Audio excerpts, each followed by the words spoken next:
ചെയ്യേണ്ടതാണ്. ഏതായാലും ഇന്ന് നമ്മുടെ ഭാരതത്തിന്റെ 75ാം സ്വാതന്ത്ര്യ ദിനത്തില് അതിന്റെ ഒരു ആശംസകളും കൂടി ഇപ്പൊ എല്ലാവരെയും അറിയിക്കുന്നു. എല്ലാവരും സമയനിഷ്ഠ പാലിച്ച് ക്ലാസ്സിൽ കേട്ടുള്ളത് കൂടുതൽ മനസ്സിലാക്കിയിട്ട് ചന്ദ്രേട്ടൻ പറയണതനുസരിച്ച് കൂടുതൽ നന്നായിട്ട് അവരുടെ ലക്ഷ്യത്തിൽ എങ്ങനെ how to set the goal and achieve എന്നുള്ളത് കൃത്യമായി മനസ്സിലാക്കി എല്ലാവരും അതനുസരിച്ച് പ്രവർത്തിച്ച് നല്ല നിലയിൽ എത്താൻ ആശംസിക്കുന്നു. ചന്ദ്രേട്ടാ, സ്വാഗതം. വളരെ കുറച്ചു പേരെ എത്തിയിട്ടുള്ളൂ, എന്നാലും നമുക്ക് തുടങ്ങാം. ശിവാനി ഉണ്ടോ ഇപ്പോ? ശിവാനി പറയൂ. ഞാൻ 2 വാക്ക് പറയണമെന്ന് പറഞ്ഞില്ലേ കഴിഞ്ഞ ക്ലാസ്സില്? ഏട്ടന്റെ എന്താ ക്ലാസ് കൊണ്ട് കിട്ടിയത് എന്നുള്ളത് ശിവാനി പറയൂ. കഴിഞ്ഞ ക്ലാസ്സില് നല്ല ക്ലാസ് ആയിരുന്നു. നമ്മുടെ ജീവിതത്തിലെ സ്വപ്നങ്ങൾ എങ്ങനെ യാഥാർത്ഥ്യമാക്കാന്നുള്ളത് അദ്ദേഹത്തിന്റെ ജീവിതത്തിലെ അനുഭവങ്ങളിലൂടെയാണ് നമുക്ക് പങ്കുവച്ചിട്ടുള്ളത്. അപ്പൊ അത് ഒത്തിരി വിജ്ഞാനപ്രദമായ ഇന്ററാക്റ്റീവ് ക്ലാസ് ആയിരുന്നു.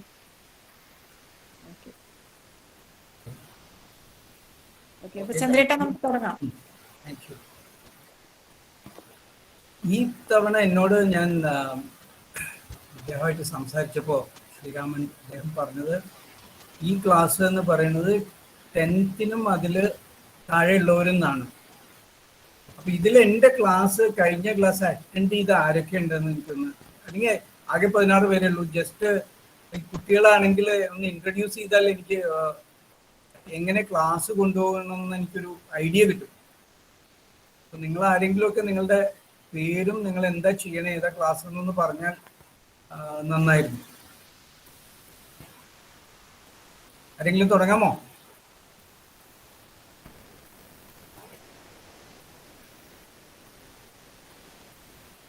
ശിവാനി തന്നെ തുടങ്ങിക്കോളൂ. പറയൂ, കുട്ടികൾ പറയൂ. ഗൗരി, ശ്രീനിധി, ഇന്ദു, അമ്പിളി, കുറെ പേരുണ്ടല്ലോ. പറയൂ, നിങ്ങളൊരു സെൽഫ് ഇൻട്രൊഡക്ഷൻ. എന്താണ് ചെയ്യണേ, എവിടെയാണ് പഠിക്കണേ എന്നൊക്കെ പറയൂ. ഏട്ടൻ ചോദിച്ചില്ലേ, അതുപോലെ പറയൂ ഓരോരുത്തരായിട്ടാ.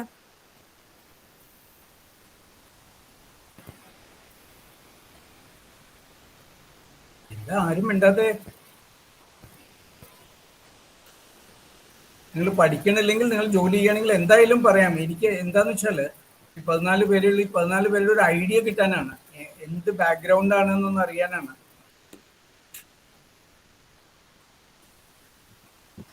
Hello sir. ആ പറയൂ. പറഞ്ഞോളൂ സാർ. ഞാൻ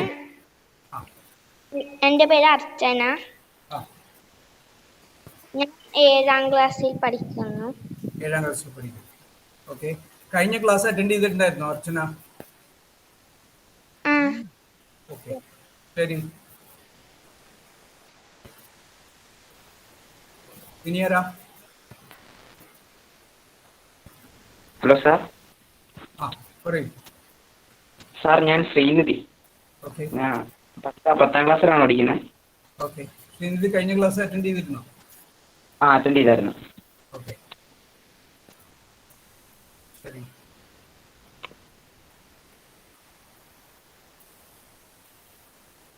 ഗൗരി, അമ്പിളി, പറയൂ ആരൊക്കെയൊന്ന്. അപ്പോഴേ ക്ലാസ് എടുക്കാൻ പറ്റുള്ളൂ ഏട്ടന്.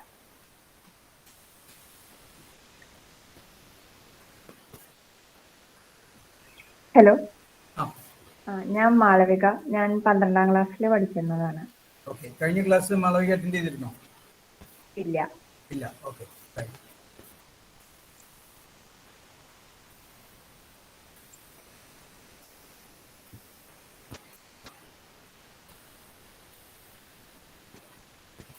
വേറെ ആരും? ഞാനിത് ചോദിക്കാൻ കാരണം എന്താണെന്ന് വെച്ചാൽ കഴിഞ്ഞ ക്ലാസ്സിൽ ഞാൻ പറഞ്ഞ ചില കാര്യങ്ങൾ ഇതിൽ റിപ്പീറ്റ്, കാരണം പല ഇമ്പോർട്ടൻ്റ് ആയിട്ടുള്ള ചില കാര്യങ്ങളുണ്ട്, അത് ഇതിൽ റിപ്പീറ്റ് ചെയ്യണോ? അധികം ആൾക്കാരും കഴിഞ്ഞ ക്ലാസ് അറ്റൻഡ് ചെയ്തിട്ടുള്ളവരാണെങ്കിൽ അത് റിപ്പീറ്റ് ചെയ്യണ്ട എന്ന് വിചാരിച്ചിട്ടാണ് ഞാനിത് ചോദിക്കുന്നത്.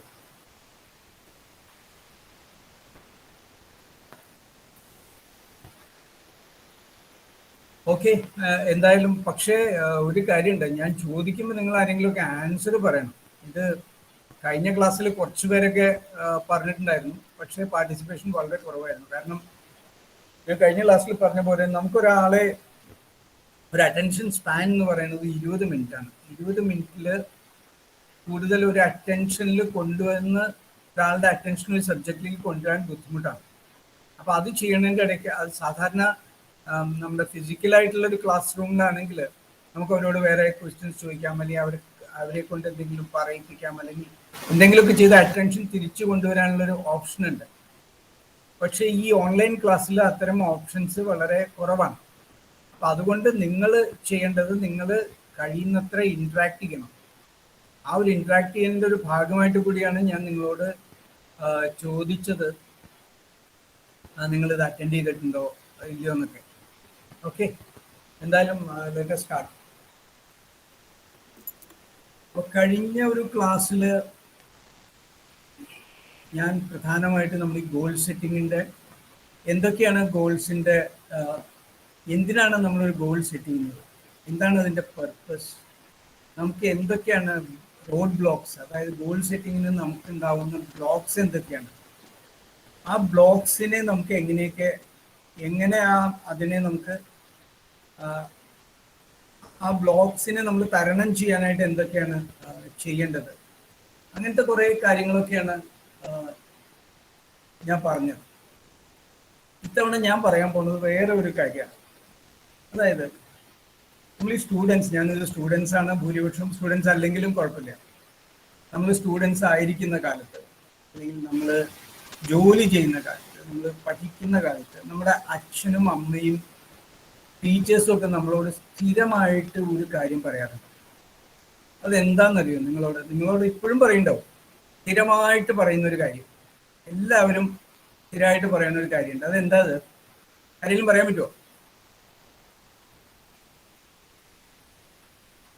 എല്ലാവരും അഡ്വൈസ് ചെയ്യുന്ന കാര്യമാണ്.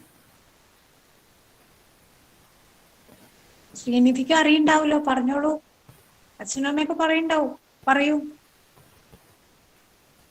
എന്താ പറയാറ്?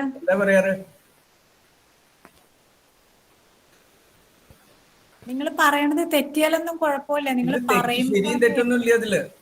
ഞാൻ ഈ ചോദിക്കുന്ന ഒരു ചോദ്യത്തിനും പഠിക്കാൻ പറയും. പഠിക്കാൻ പറയും. വെറുതെ പഠിക്കാനാണോ പറയാ? ആണോ? വെറുതെ പഠിക്കാനാണോ പറയാ?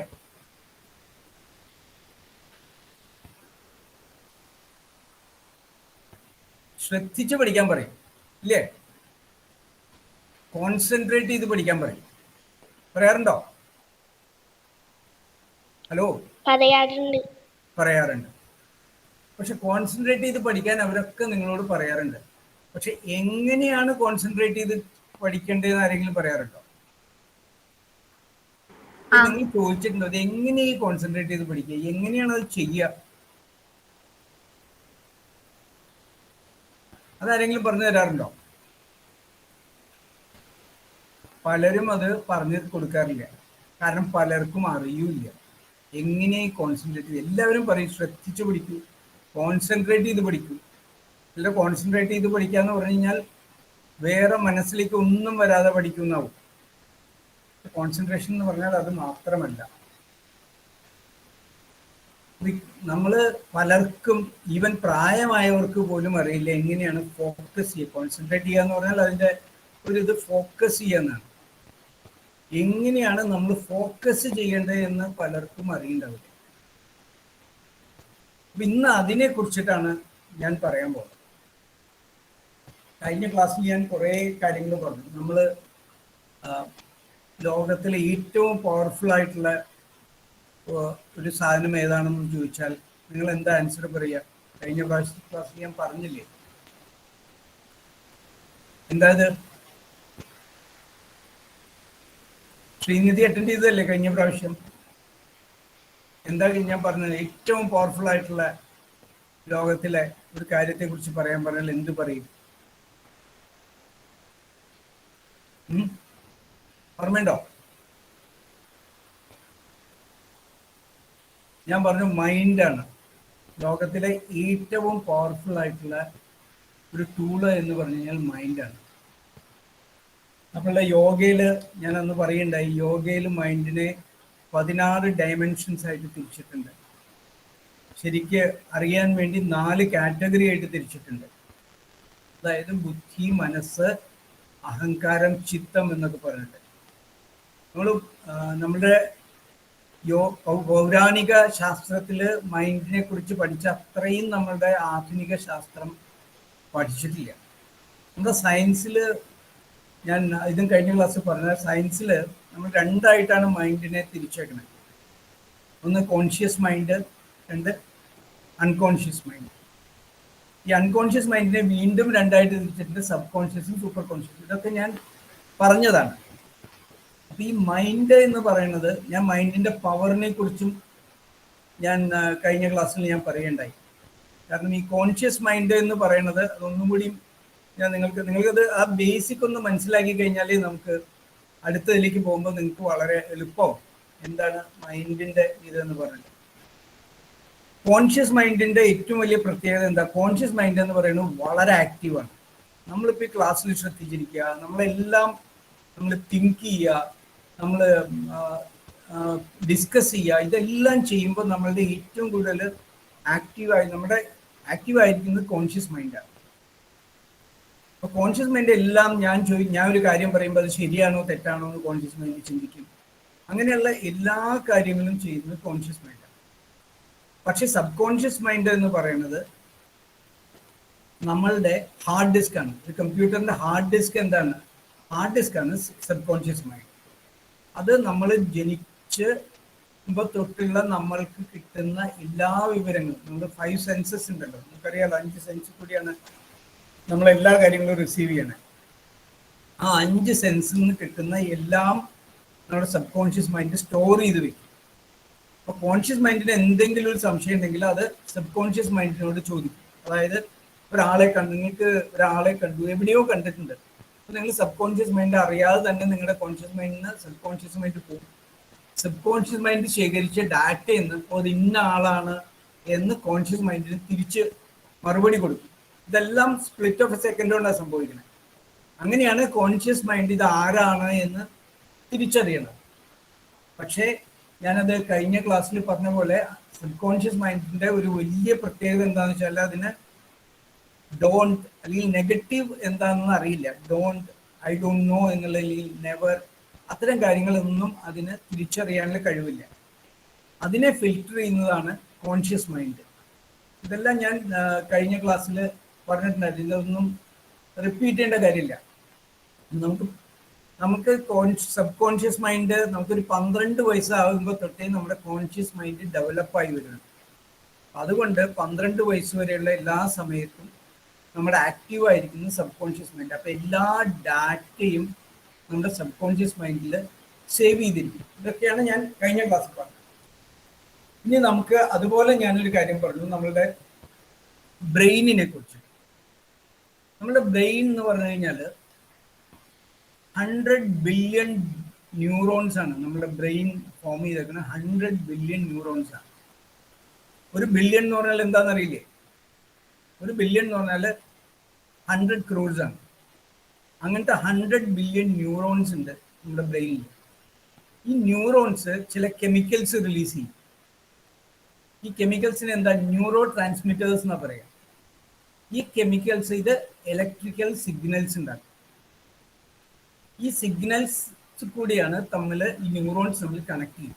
അങ്ങനെയാണ് നമുക്ക് തോട്ട് ഉണ്ടാവുന്നത്. നമ്മുടെ ഇതിൽ തോട്ട് ഉണ്ടാവുന്നത് ഈ ന്യൂറോൺസ് ഇങ്ങനെ ഫയർ ചെയ്യുമ്പോഴാണ് ഈ തോട്ട്സ് ഉണ്ടാവുന്നത്.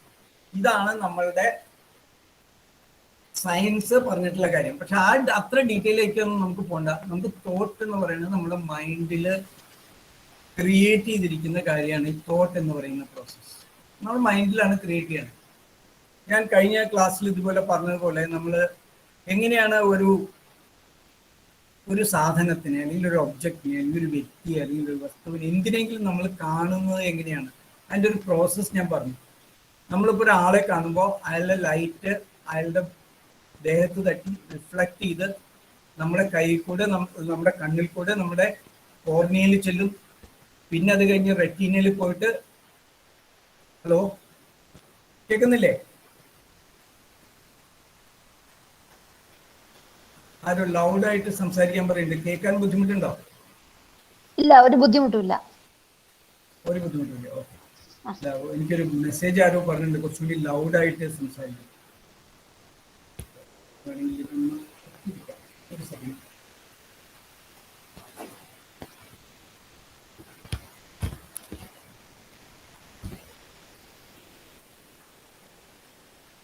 ഓക്കെ. അപ്പോൾ ഞാൻ പറഞ്ഞതുപോലെ നമ്മളുടെ ലൈറ്റ് നമ്മളുടെ ഒരു ഒബ്ജക്റ്റിനെ റിഫ്ലക്റ്റ് ചെയ്ത് നമ്മളുടെ കോർണിയയിൽ പോയിട്ട് അവിടുന്ന് റെറ്റീനയിൽ, നമ്മൾ ഇതൊക്കെ സ്കൂളിൽ പഠിച്ചിട്ടില്ല, നമ്മളുടെ ഇൻവേർട്ടഡ് ഇമേജ് ആയിട്ട് വരും. അങ്ങനെയാണ് നമ്മൾ കാണുന്നത്. നമ്മൾ കാണുന്നത് എല്ലാം നമ്മളുടെ ഉള്ളിലാണ്, നമ്മൾ ഫീൽ ചെയ്യുന്നത് എല്ലാം ഉള്ളിലാണ്. Everything is happening within our self. നമ്മുടെ ഉള്ളിലാണ് എല്ലാം, നമ്മൾ കാണുന്നതും കേൾക്കുന്നതും everything is happening within our self. അപ്പം നമുക്ക് നമ്മുടെ ഈ തോട്ടും നമ്മളുടെ ഈ മൈൻഡും, ഈ അത്രയും പവർഫുൾ ആയിട്ടുള്ള മൈൻഡിനെ നമ്മൾ എത്രമാത്രം നമ്മൾ എഫക്റ്റീവായിട്ട് യൂസ് ചെയ്യുന്നു എന്നുള്ളതിനെ ആശ്രയിച്ചിരിക്കും നമ്മളുടെ ലൈഫിൽ നമ്മളുടെ ഗോൾസ് നമ്മൾ അച്ചീവ് ചെയ്യും. നമുക്ക് ധാരാളം ആഗ്രഹങ്ങളുണ്ടാവും. പലർക്കും പലതാവണം, എന്താവണം, ഇതൊക്കെ ആഗ്രഹങ്ങളുണ്ടാവും. പക്ഷെ ഈ ആഗ്രഹങ്ങൾ നമ്മൾ ഗോൾസ് ആയിട്ട് കൺവേർട്ട് ചെയ്യുമ്പോൾ മാത്രമേ, നമ്മൾ ലക്ഷ്യമായിട്ട് കൺവേർട്ട് ചെയ്യുമ്പോൾ മാത്രമേ അതിന് ആഗ്രഹങ്ങൾക്ക് അത് അച്ചീവ് ചെയ്യാൻ നമുക്ക് സാധിക്കും. അപ്പം അതുകൊണ്ട് നമ്മളുടെ തോട്ടിനെ കുറിച്ച് പറയുമ്പോൾ നമ്മളൊരു പെർസെപ്ഷൻ ഉണ്ട്. ഈ പെർസെപ്ഷനാണ് നമ്മളുടെ ലൈഫിനെ ഏറ്റവും കൂടുതൽ, നമ്മളുടെ തോട്ടിൽ നിന്നാണ് നമുക്കൊരു പെർസെപ്ഷൻ ഉണ്ടാകുന്നത്. ഈ പെർസെപ്ഷനാണ് നമ്മളുടെ ലൈഫിനെ ഏറ്റവും അധികം സ്വാധീനിക്കുന്നത്. അപ്പോൾ അതിനെക്കുറിച്ച് നിങ്ങൾക്കൊരു സ്റ്റോറി പറഞ്ഞ് ഞാൻ തുടങ്ങാം ക്ലാസ്. ഞാൻ ചോദിക്കുമ്പോൾ നിങ്ങൾക്ക് ആൻസർ ആരെങ്കിലുമൊക്കെ പറയണം. പറഞ്ഞില്ലെങ്കിൽ ഇതിനൊരു ഫ്ലോ കിട്ടില്ല. അതായത് നമ്മുടെ ജീവിതത്തിൽ നമുക്ക് ചുറ്റും സംഭവിക്കുന്ന കാര്യങ്ങൾ, നിങ്ങളുടെ ചുറ്റും സംഭവിക്കുന്ന കാര്യങ്ങൾ എല്ലാം നിങ്ങളുടെ കൺട്രോളിലുള്ളതാണോ? നമുക്ക് ചുറ്റും സംഭവിക്കുന്ന കാര്യങ്ങളെല്ലാം നിങ്ങളുടെ കൺട്രോളിലുള്ളതാണോ? അല്ല. എത്ര പെർസെൻറ്റേജ് നമ്മുടെ കൺട്രോളിലുണ്ടാവും?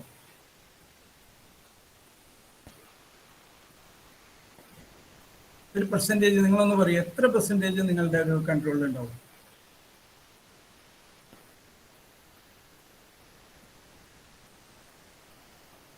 ജസ്റ്റ് ഒരു നമ്പർ പറയൂ. 50%. 50%. ഓക്കെ. 50% നമ്മുടെ കൺട്രോളിലുണ്ടാവും, 50% നമ്മുടെ കൺട്രോളിലുണ്ടാവില്ല, അല്ലേ? പക്ഷേ ഈ സ്റ്റീവൻ കോവേ എന്ന് പറഞ്ഞിട്ട് ഒരാളെ കേട്ടിട്ടുണ്ടോ? അദ്ദേഹത്തിൻ്റെ ഒരു പ്രിൻസിപ്പിൾ ഉണ്ട്, 90-10 പ്രിൻസിപ്പിൾ.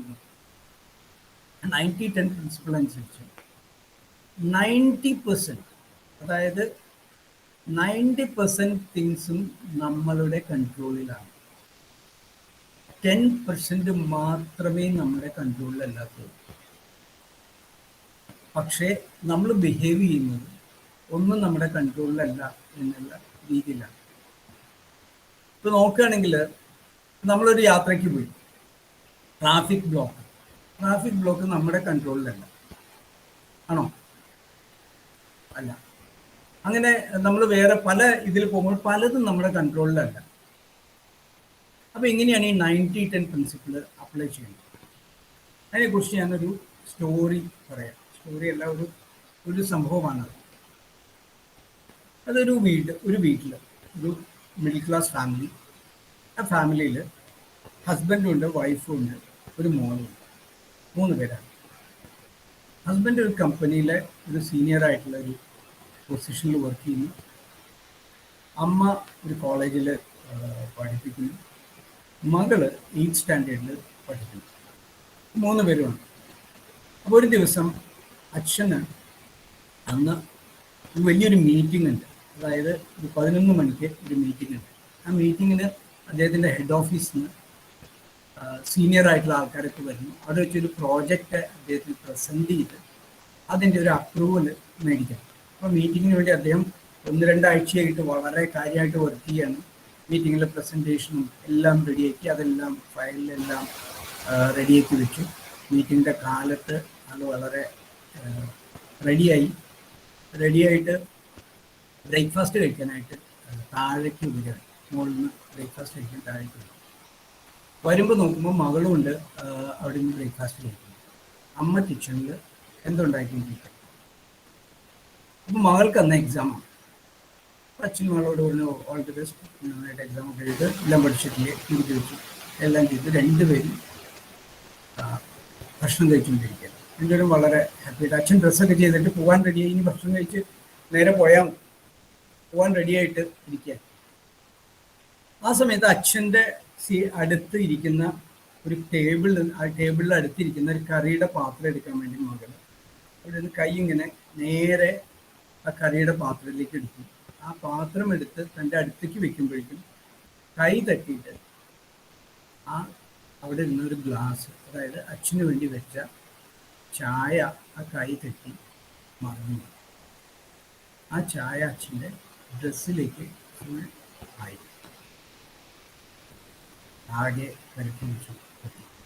അച്ഛനാണെങ്കിൽ ഭയങ്കര ദേഷ്യമാണ്. കാരണം എന്താ, ഇപ്പോൾ ആള് പോവാൻ റെഡിയായിട്ട് ഓഫീസിൽ പോകാൻ റെഡിയായി ബ്രേക്ക്ഫാസ്റ്റ് കഴിഞ്ഞ് പോകാനുള്ളതാണ്. ആ സമയത്താണ് ഒന്നും ചായ. അച്ഛൻ കുറേ ചീത്തോ, നീ എന്താ കാണിക്കുന്നത്, എനിക്കൊരു ശ്രദ്ധയില്ല എന്നൊക്കെ പറഞ്ഞു. ഇത് കേട്ടപ്പോൾ അമ്മ നേരെ കിച്ചണിൽ നിന്ന് അമ്മ അവിടെ വരും. അമ്മ വന്നിട്ട് അമ്മ നോക്കുമ്പോൾ കുട്ടിയിരുന്ന് കരയുണ്ട്, അച്ഛനും ചീത്ത പറയുന്നുണ്ട്. അപ്പോൾ ചോദിച്ചു എന്താ സംഭവിച്ചതെന്ന് ചോദിച്ചു. കണ്ടില്ലേ, നീ കുട്ടിയെ വളർത്തുന്നതിൻ്റെ കുഴപ്പമാണ്, ഇത് കണ്ടില്ലേ, ഒരു ശ്രദ്ധയില്ലാണ്ടാണ് ഈ കുട്ടി ബിഹേവ് ചെയ്യുന്നത്, ഇതെന്താണ് ഇങ്ങനെ, നിനക്ക് ഒരു ശ്രദ്ധയില്ല, നീ എന്നെ പറയണെന്തിനാ, നിങ്ങളുടെ കൂടി കുട്ടിയല്ലേ, അതൊന്നുമല്ല, നിന്റെ മാത്രമല്ല നിന്റെ ഫാമിലിയുടെ കുഴപ്പമാണ്, നിന്റെ അച്ഛൻ്റെ കുഴപ്പമാണ്, നിന്റെ അമ്മയുടെ, അങ്ങനെ പറഞ്ഞ് ഭയങ്കര വഴക്കായി. അമ്മയ്ക്കും ദേഷ്യം, നിങ്ങൾ എന്തിനാ എൻ്റെ അച്ഛനും അമ്മയും പറയണേ. കുട്ടി കരച്ചിൽ, അച്ഛന് ടെൻഷൻ, അമ്മയ്ക്ക് ദേഷ്യം. അച്ഛൻ അവസാനം ദേഷ്യപ്പെട്ട് ബ്രേക്ക്ഫാസ്റ്റ് പകുതി ഫിനിഷ് ചെയ്ത് നേരെ കൈ കഴുകി മുകളിലേക്ക് പോയി കുട്ടി വേറൊരു ഷർട്ട്, ഇതിന് മാച്ച് ആവുന്ന ഒരു ഷർട്ട് എടുക്കാൻ വേണ്ടി ഷർട്ട് എടുത്തു. ഷർട്ട് ഇട്ട് കഴിയുമ്പോഴാണ് നോക്കുമ്പോൾ ഷർട്ടിന് 2 ബട്ടൺസ്. അച്ഛൻ്റെ ദേഷ്യം ഭയങ്കരമായിട്ട് വീണ്ടും അച്ഛൻ അമ്മയെ വിളിച്ചു വീണ്ടും ചീത്ത പറയണ്ടോ, നിനക്ക് എൻ്റെ ഒരു കാര്യം നോക്കാൻ നിൽക്കുന്നില്ല, ഡ്രസ്സ് ഇതില്ല. അപ്പോൾ അമ്മ ചോദിച്ചു, എനിക്കും ഓഫീസിൻ്റെ ജോലിയുണ്ട്, ഭയങ്കര ചീത്ത. അവസാനം അച്ഛൻ വേറൊരു കുറേ കഷ്ടപ്പെട്ട് വേറൊരു ഡ്രസ്സ് എടുത്ത് അച്ഛൻ നേരെ താഴത്തേക്ക് പോയി. താഴത്തേക്ക് ഇറങ്ങിയപ്പോൾ അമ്മ പറഞ്ഞു, മോള് കരയാണ്, മോളുടെ സ്കൂൾ ബസ് പോയി, നിങ്ങൾ പോണ വഴിക്ക് നിങ്ങൾ മോളെ അവിടെ ഡ്രോപ്പ് ചെയ്യും. അപ്പോൾ അച്ഛനപ്പോഴേക്കും നേരെ ഓൾറെഡി ലേറ്റായി, അപ്പോഴേക്കും ഇനി മോളെ സ്കൂളിൽ ഡ്രോപ്പ് ചെയ്യണം. അപ്പോൾ അവസാനം മോളോട് വന്ന് കയറാൻ പറഞ്ഞു. മോള് കയറി നേരെ മോളുടെ സ്കൂളിലേക്ക് പോകുമ്പോൾ 2 പേരും ഒന്നും സംസാരിക്കലില്ല, ഒരക്ഷരം പോലും സംസാരിക്കില്ല, 2 പേരും ദേഷ്യത്തിലാണ്. സ്കൂളിൽ അവിടെ എത്തി ഇറങ്ങി മോളൊരു ബൈ പോലും പറയാണ്ട് മോളും ഇറങ്ങിപ്പോയി. അച്ഛനപ്പം നോക്കുമ്പോൾ വളരെ ലേറ്റായി, വളരെ കുറച്ച് സമയത്തിനുള്ള അവരൊക്കെ അവിടെ വന്നിട്ടുണ്ടാവും പ്രസൻറ്റേഷൻ നടത്താൻ. അച്ഛൻ എന്ത് ചെയ്യും, ഭയങ്കര സ്പീഡിൽ വണ്ടി ഓടിച്ച് എന്ത് സംഭവിച്ചു, ഒരു റെഡ് ലൈറ്റ് ഉണ്ടായിരുന്നു, ആ റെഡ് ലൈറ്റ് ക്രോസ് ചെയ്ത് അപ്പോൾ ട്രാഫിക് പോലീസുകാരൻ അവിടെ ഉണ്ടായിരുന്നു. അയാളോട് പിടിച്ചു ഫൈൻ ചെയ്യാം. ഇയാൾ ട്രാഫിക് പോലീസുകാരനെ ടാർഗറ്റ് ചെയ്യുന്നത്. അവസാനം അവിടെയും സമയം.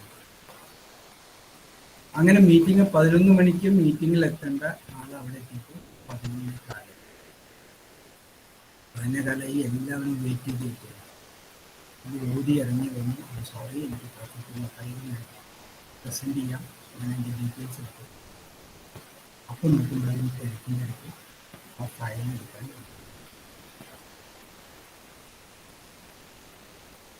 ആകെ ആ ദിവസമാണ് കംപ്ലീറ്റ് ആയിട്ട്. ശരിയല്ലേ? ഇവിടെ ആ അച്ഛൻ ഇവിടെ എന്താണ് ശരിക്കും സംഭവിച്ചത്? നിങ്ങൾ ആ ഇതിനെക്കുറിച്ചൊന്ന് വിശകലനം ചെയ്താൽ എന്താ സംഭവിച്ചത്? അവിടെ ഏത് കാര്യമാണ് ഇവരുടെ കൺട്രോളിൽ ഇല്ലാണ്ട് നടന്നൊരു കാര്യം ഏതാണ്? നിങ്ങളൊന്ന് ആൻസർ ചെയ്യണം. അല്ലെങ്കിൽ ഇവരുടെ ഈ അച്ഛൻ്റെ കൺട്രോളിൽ ഇല്ലാതെ നടന്ന ഏത് കാര്യമാണ്? ആരെങ്കിലും ഒന്ന് പറയുമോ?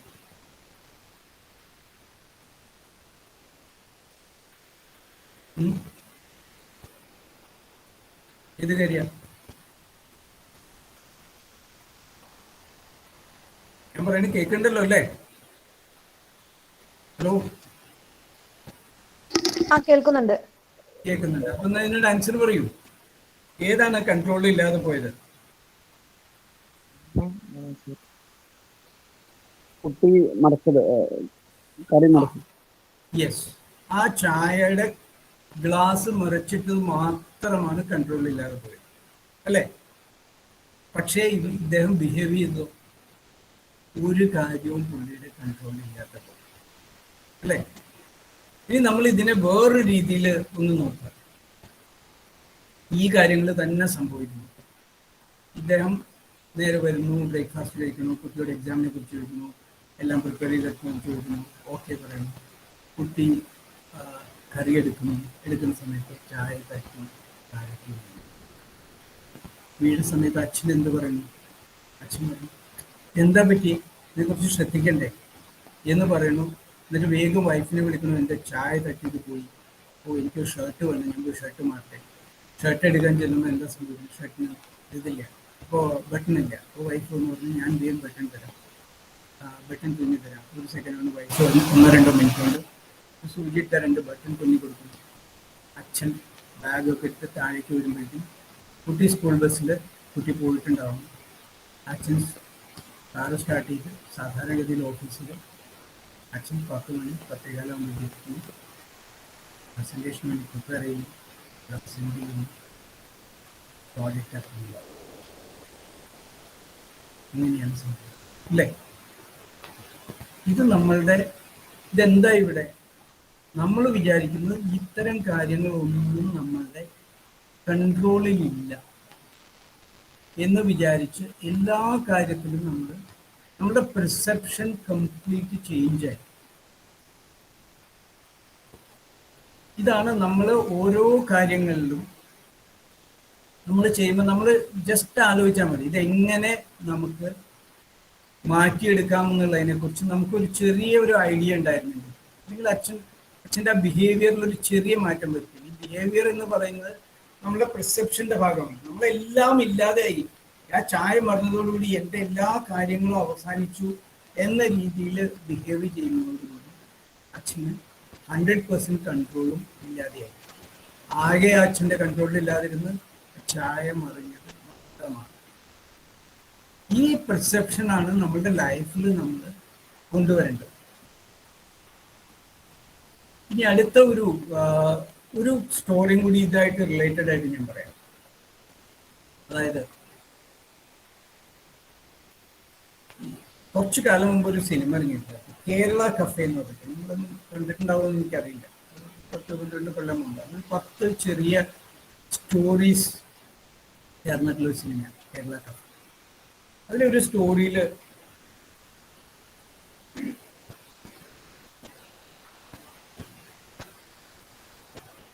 മമ്മൂട്ടിയാണ് ആ സ്റ്റോറിയിൽ നായകൻ.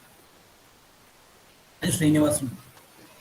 ഒരു ബസ് ഇടുക്കിയിൽ എവിടെ നിന്നോ ബസ് സ്റ്റാർട്ട് ചെയ്യണം, യാത്ര ചെയ്യാൻ തുടങ്ങുന്നത്. അപ്പോൾ ആ ബസ്സിൻ്റെ ഒരു സീറ്റിലിരിക്കുന്നു ശ്രീനിവാസൻ. അപ്പോൾ ബസ് സ്റ്റാർട്ട് ചെയ്യാറായപ്പോഴേക്കും ശ്രീനിവാസൻ വന്നു, ഈ മമ്മൂട്ടി അതിൽ കയറി വന്ന്, മമ്മൂട്ടി സാധാരണ മനുഷ്യൻ, അയാൾ വന്ന് ശ്രീനിവാസൻ്റെ സീറ്റിൻ്റെ അടുത്ത്. പക്ഷെ മമ്മൂട്ടി ഇരിക്കുമ്പോൾ തൊട്ട് ആ യാത്രക്കാരൻ വളരെ നെർവസാണ്, വളരെ വെറീഡാണ്. അയാൾ ഇടയ്ക്കിടയ്ക്ക് ചോദിക്കുന്നുണ്ട്, ബസ് പോറായി.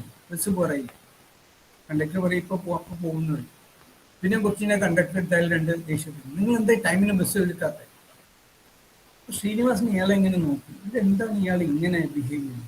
അപ്പോൾ ശ്രീനിവാസൻ അയാളോട് ചോദിക്കും, മഴയൊക്കെ വരുന്നുണ്ടല്ലേ, എന്തെങ്കിലും സംസാരിക്കാൻ വേണ്ടിയിട്ട് സാധാരണ സംസാരിക്കുന്നുണ്ട്, മഴയൊക്കെ എങ്ങനെയുണ്ട് അങ്ങനെയൊക്കെ ചോദിച്ചല്ലേ സംസാരിക്കാൻ വേണ്ടി മഴയൊക്കെ വരുന്നുണ്ട്. ഇയാളെ ശ്രീനിവാസനെ മൈൻഡ് വലിഞ്ഞു. 2-3 തവണ അയാൾ ചോദിക്കുന്നു, ഇവിടെ എന്തൊരു മനുഷ്യൻ. അപ്പോഴേക്കും ബസ് പതുക്കെ എടുത്തു. ബസ് ഇങ്ങനെ എടുത്ത് യാത്ര ചെയ്യുമ്പോഴും ഇവരെല്ലാവരും ഭയങ്കര വറീഡാണ്. ഇയാള് മമ്മൂട്ടി എപ്പോഴും ഇങ്ങനെ പുറത്തേക്ക് നോക്കും, ഇത് നോക്കും, ടിക്കറ്റ് എടുക്കാൻ വരുമ്പോഴും എപ്പോഴും വറീഡാണ്. ഇത് എപ്പെത്തും ഇങ്ങനെ ചോദിച്ചുകൊണ്ടിരിക്കുക.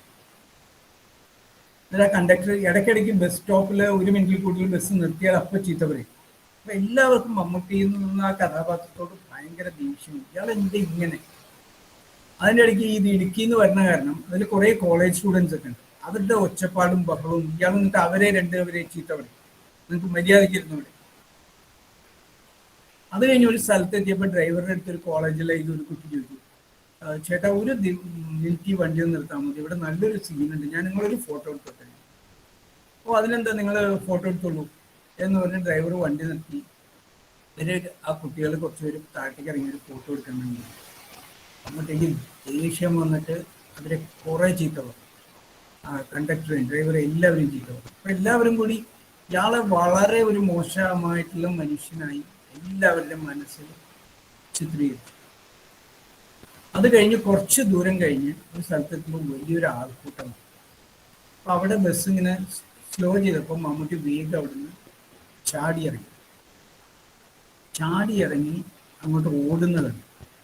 അപ്പൊ നോക്കുമ്പോഴാണ് പിന്നെ സീൻ കാണിക്കുന്നത്. അവിടെ ഒരു വീടിന്റെ മുമ്പിലാണ്. ആ വീടിന്റെ മുമ്പിൽ കുറെ ആൾക്കാർ നിൽക്കുന്നത്. അവിടെ ഒരു കുട്ടി മരിച്ചു കിടക്കുകയാണ്. ഒരു ആക്സിഡന്റ് എന്തോ പറ്റിയിട്ട് മരിച്ചു കിടക്കുക. ആ കുട്ടിയുടെ അച്ഛനാണ് മമ്മൂട്ടി. ഇത് കേട്ടിട്ട് മമ്മൂട്ടി ടെൻഷനായിട്ട് പോരുകയാണ്. അത് കണ്ടതോടുകൂടി ആൾക്കാരുടെ എല്ലാവരുടെയും പെർസെപ്ഷൻ മാറി. ഇതുവരെ ആ കഥാപാത്രത്തോട് തോന്നിയിരുന്ന എല്ലാ ദേഷ്യവും മാറിയിട്ട് അവരോട് വളരെ എന്താ പറയാ ഒരു സഹതാപം ഉണ്ടായി. ഇതും അതേപോലെ മറ്റേ ഞാൻ പറഞ്ഞ ആദ്യത്തെ കഥയുടെ വേറൊരു വശമാണ്. നമ്മളുടെ മനസ്സിൽ ഓരോ പെർസെപ്ഷൻസും, അതായത് നമ്മൾ വേറൊരാളെ ചീത്ത പറയുമ്പോഴോ വേറൊരാളെ കുറ്റം പറയുമ്പോഴോ നമ്മൾ വേറൊരു സൈഡിൽ നിന്ന് നമുക്ക് ചിന്തിക്കാൻ സാധിക്കുന്നു. അങ്ങനെ സാധിക്കുകയാണെങ്കിലാണ് നമുക്ക് ഈ പ്രശ്നങ്ങളൊക്കെ എന്ത് കാര്യം പറ്റും. നമ്മൾ സോഷ്യൽ മീഡിയയിലൊക്കെ നോക്കിയാലേ അറിയാം, ഒരാൾ എന്തെങ്കിലും പറഞ്ഞാൽ അപ്പോൾ അതിനെ എതിർത്ത് പറയുകയായി, അതിനെ സപ്പോർട്ട് ചെയ്യുന്ന ആൾക്കാരായി, എതിർക്കുന്ന ആൾക്കാരായി. പക്ഷെ വേറൊരു ആംഗിളും കൂടി ഇതിനുണ്ട്. ഇതാണ് നമ്മളുടെ ഒരു ഹ്യൂമൻ മൈൻഡിന്റെ ഒരു പ്രത്യേകത. അതായത് നമ്മൾ ഏറ്റവും നമ്മളുടെ ഈ പെർസെപ്ഷൻസ് നമുക്ക് ഉണ്ടാവുന്നത് നമ്മളുടെ പാസ്റ്റ് എക്സ്പീരിയൻസിൽ നിന്നാവും, നമ്മൾ വായിച്ച ബുക്കുകളിൽ നിന്നാവാം, നമ്മുടെ ഫ്രണ്ട്സിൽ നിന്നാവാം, നമ്മൾ വളർന്ന എൻവയൺമെന്റിൽ നിന്നാവാം. ഈ പെർസെപ്ഷൻസിനെ നമുക്ക് ശരിയായ രീതിയിൽ നമ്മൾ യൂസ് ചെയ്യാൻ നമ്മൾ ചെയ്താൽ ഡെഫിനറ്റായിട്ടും നമുക്ക് മൈൻഡിനെ നമുക്ക് കൺട്രോൾ ചെയ്യാൻ സാധിക്കും. മൈൻഡിനെ ഞാൻ കഴിഞ്ഞ ക്ലാസ്സിൽ പറഞ്ഞിട്ടുണ്ടായിരുന്നു, നമുക്ക് അച്ചീവ് ചെയ്യാൻ പറ്റാത്ത ഒരു ഗോൾ. ഞാൻ എൻ്റെ പേഴ്സണൽ എക്സ്പീരിയൻസ് പലതും ഷെയർ ചെയ്തിട്ടുണ്ടായിരുന്നു. ഞാനും വിചാരിച്ചിരുന്നു ഈ ഗോളൊക്കെ അച്ചീവ് ചെയ്യാമെന്ന് പറഞ്ഞാൽ പ്രാക്ടിക്കലി പോസിബിൾ ആയിട്ടുള്ള കാര്യമല്ല. അതൊക്കെ വെറുതെ അങ്ങനെ എല്ലാവർക്കും എല്ലാം അച്ചീവ് ചെയ്യാൻ പറ്റുമെങ്കിൽ ലൈഫ് എങ്ങനെ ആയേനെ എന്നൊക്കെ ഞാൻ കഴിഞ്ഞ ക്ലാസ്സിൽ പറഞ്ഞു. അതിൽ കൂടെ എൻ്റെ പേഴ്സണൽ എക്സ്പീരിയൻസ് എങ്ങനെ ഞാൻ എൻ്റെ പല ഗോൾസും ഇന്ന് ഞാൻ ലൈഫിൽ എന്ത് ഗോൾ വേണമെന്ന് വിചാരിച്ചാൽ ഞാൻ അച്ചീവ് ചെയ്യാൻ എനിക്ക് സാധിക്കും എന്നുള്ളത് 100%. കാരണം അത്തരം ഞാൻ കുറെ ടൂൾസിനെ കുറിച്ച് കഴിഞ്ഞ ക്ലാസ്സിൽ പറഞ്ഞു. ആ ടൂൾസ് യൂസ് ചെയ്തിട്ടാണ് നമുക്ക് പലതും ചെയ്യാൻ സാധിക്കും. അതേപോലെ ഏറ്റവും പ്രധാനമാണ് മൈൻഡിനെ നമ്മൾ ഫോക്കസ് ചെയ്യാന്നുള്ളത്. ഞാൻ ആദ്യം നമ്മൾ ഈ കോൺസെൻട്രേറ്റ് ചെയ്ത് പഠിക്കാൻ നമ്മൾ അച്ഛനമ്മമാർ പറയണ പോലെ അതെങ്ങനെയാണെന്ന് അവർ പറഞ്ഞു തന്നിട്ടില്ല. പക്ഷെ മൈൻഡിനെ നമ്മൾ ഫോക്കസ് ചെയ്യുന്നത് എങ്ങനെയാണ്, അതിൻ്റെ ഒരു ഏറ്റവും എക്സാമ്പിളാണ് നിങ്ങളൊരു പക്ഷെ കേട്ടിട്ടുണ്ടാവും. ഒരു ലേഡിയുടെ പേര് വിൽമ റുഡോൾഫ്. കഴിഞ്ഞ ആഴ്ച ഞാൻ വേറൊരാളുടെ കഥ നിങ്ങളോട് ഒരു പവർ പോയിന്റ് പ്രസന്റേഷനാണ് ഞാൻ ചെയ്തത്. ഇത്തവണ വിൽമ റുഡോൾഫ് എന്ന് പറഞ്ഞിട്ട് നിങ്ങൾ എത്ര പേര് കേട്ടിട്ടുണ്ടെന്ന് അറിയില്ല. വിൽമ റുഡോൾഫ് എന്ന് പറയുന്ന ഒരു അമേരിക്കക്കാരി.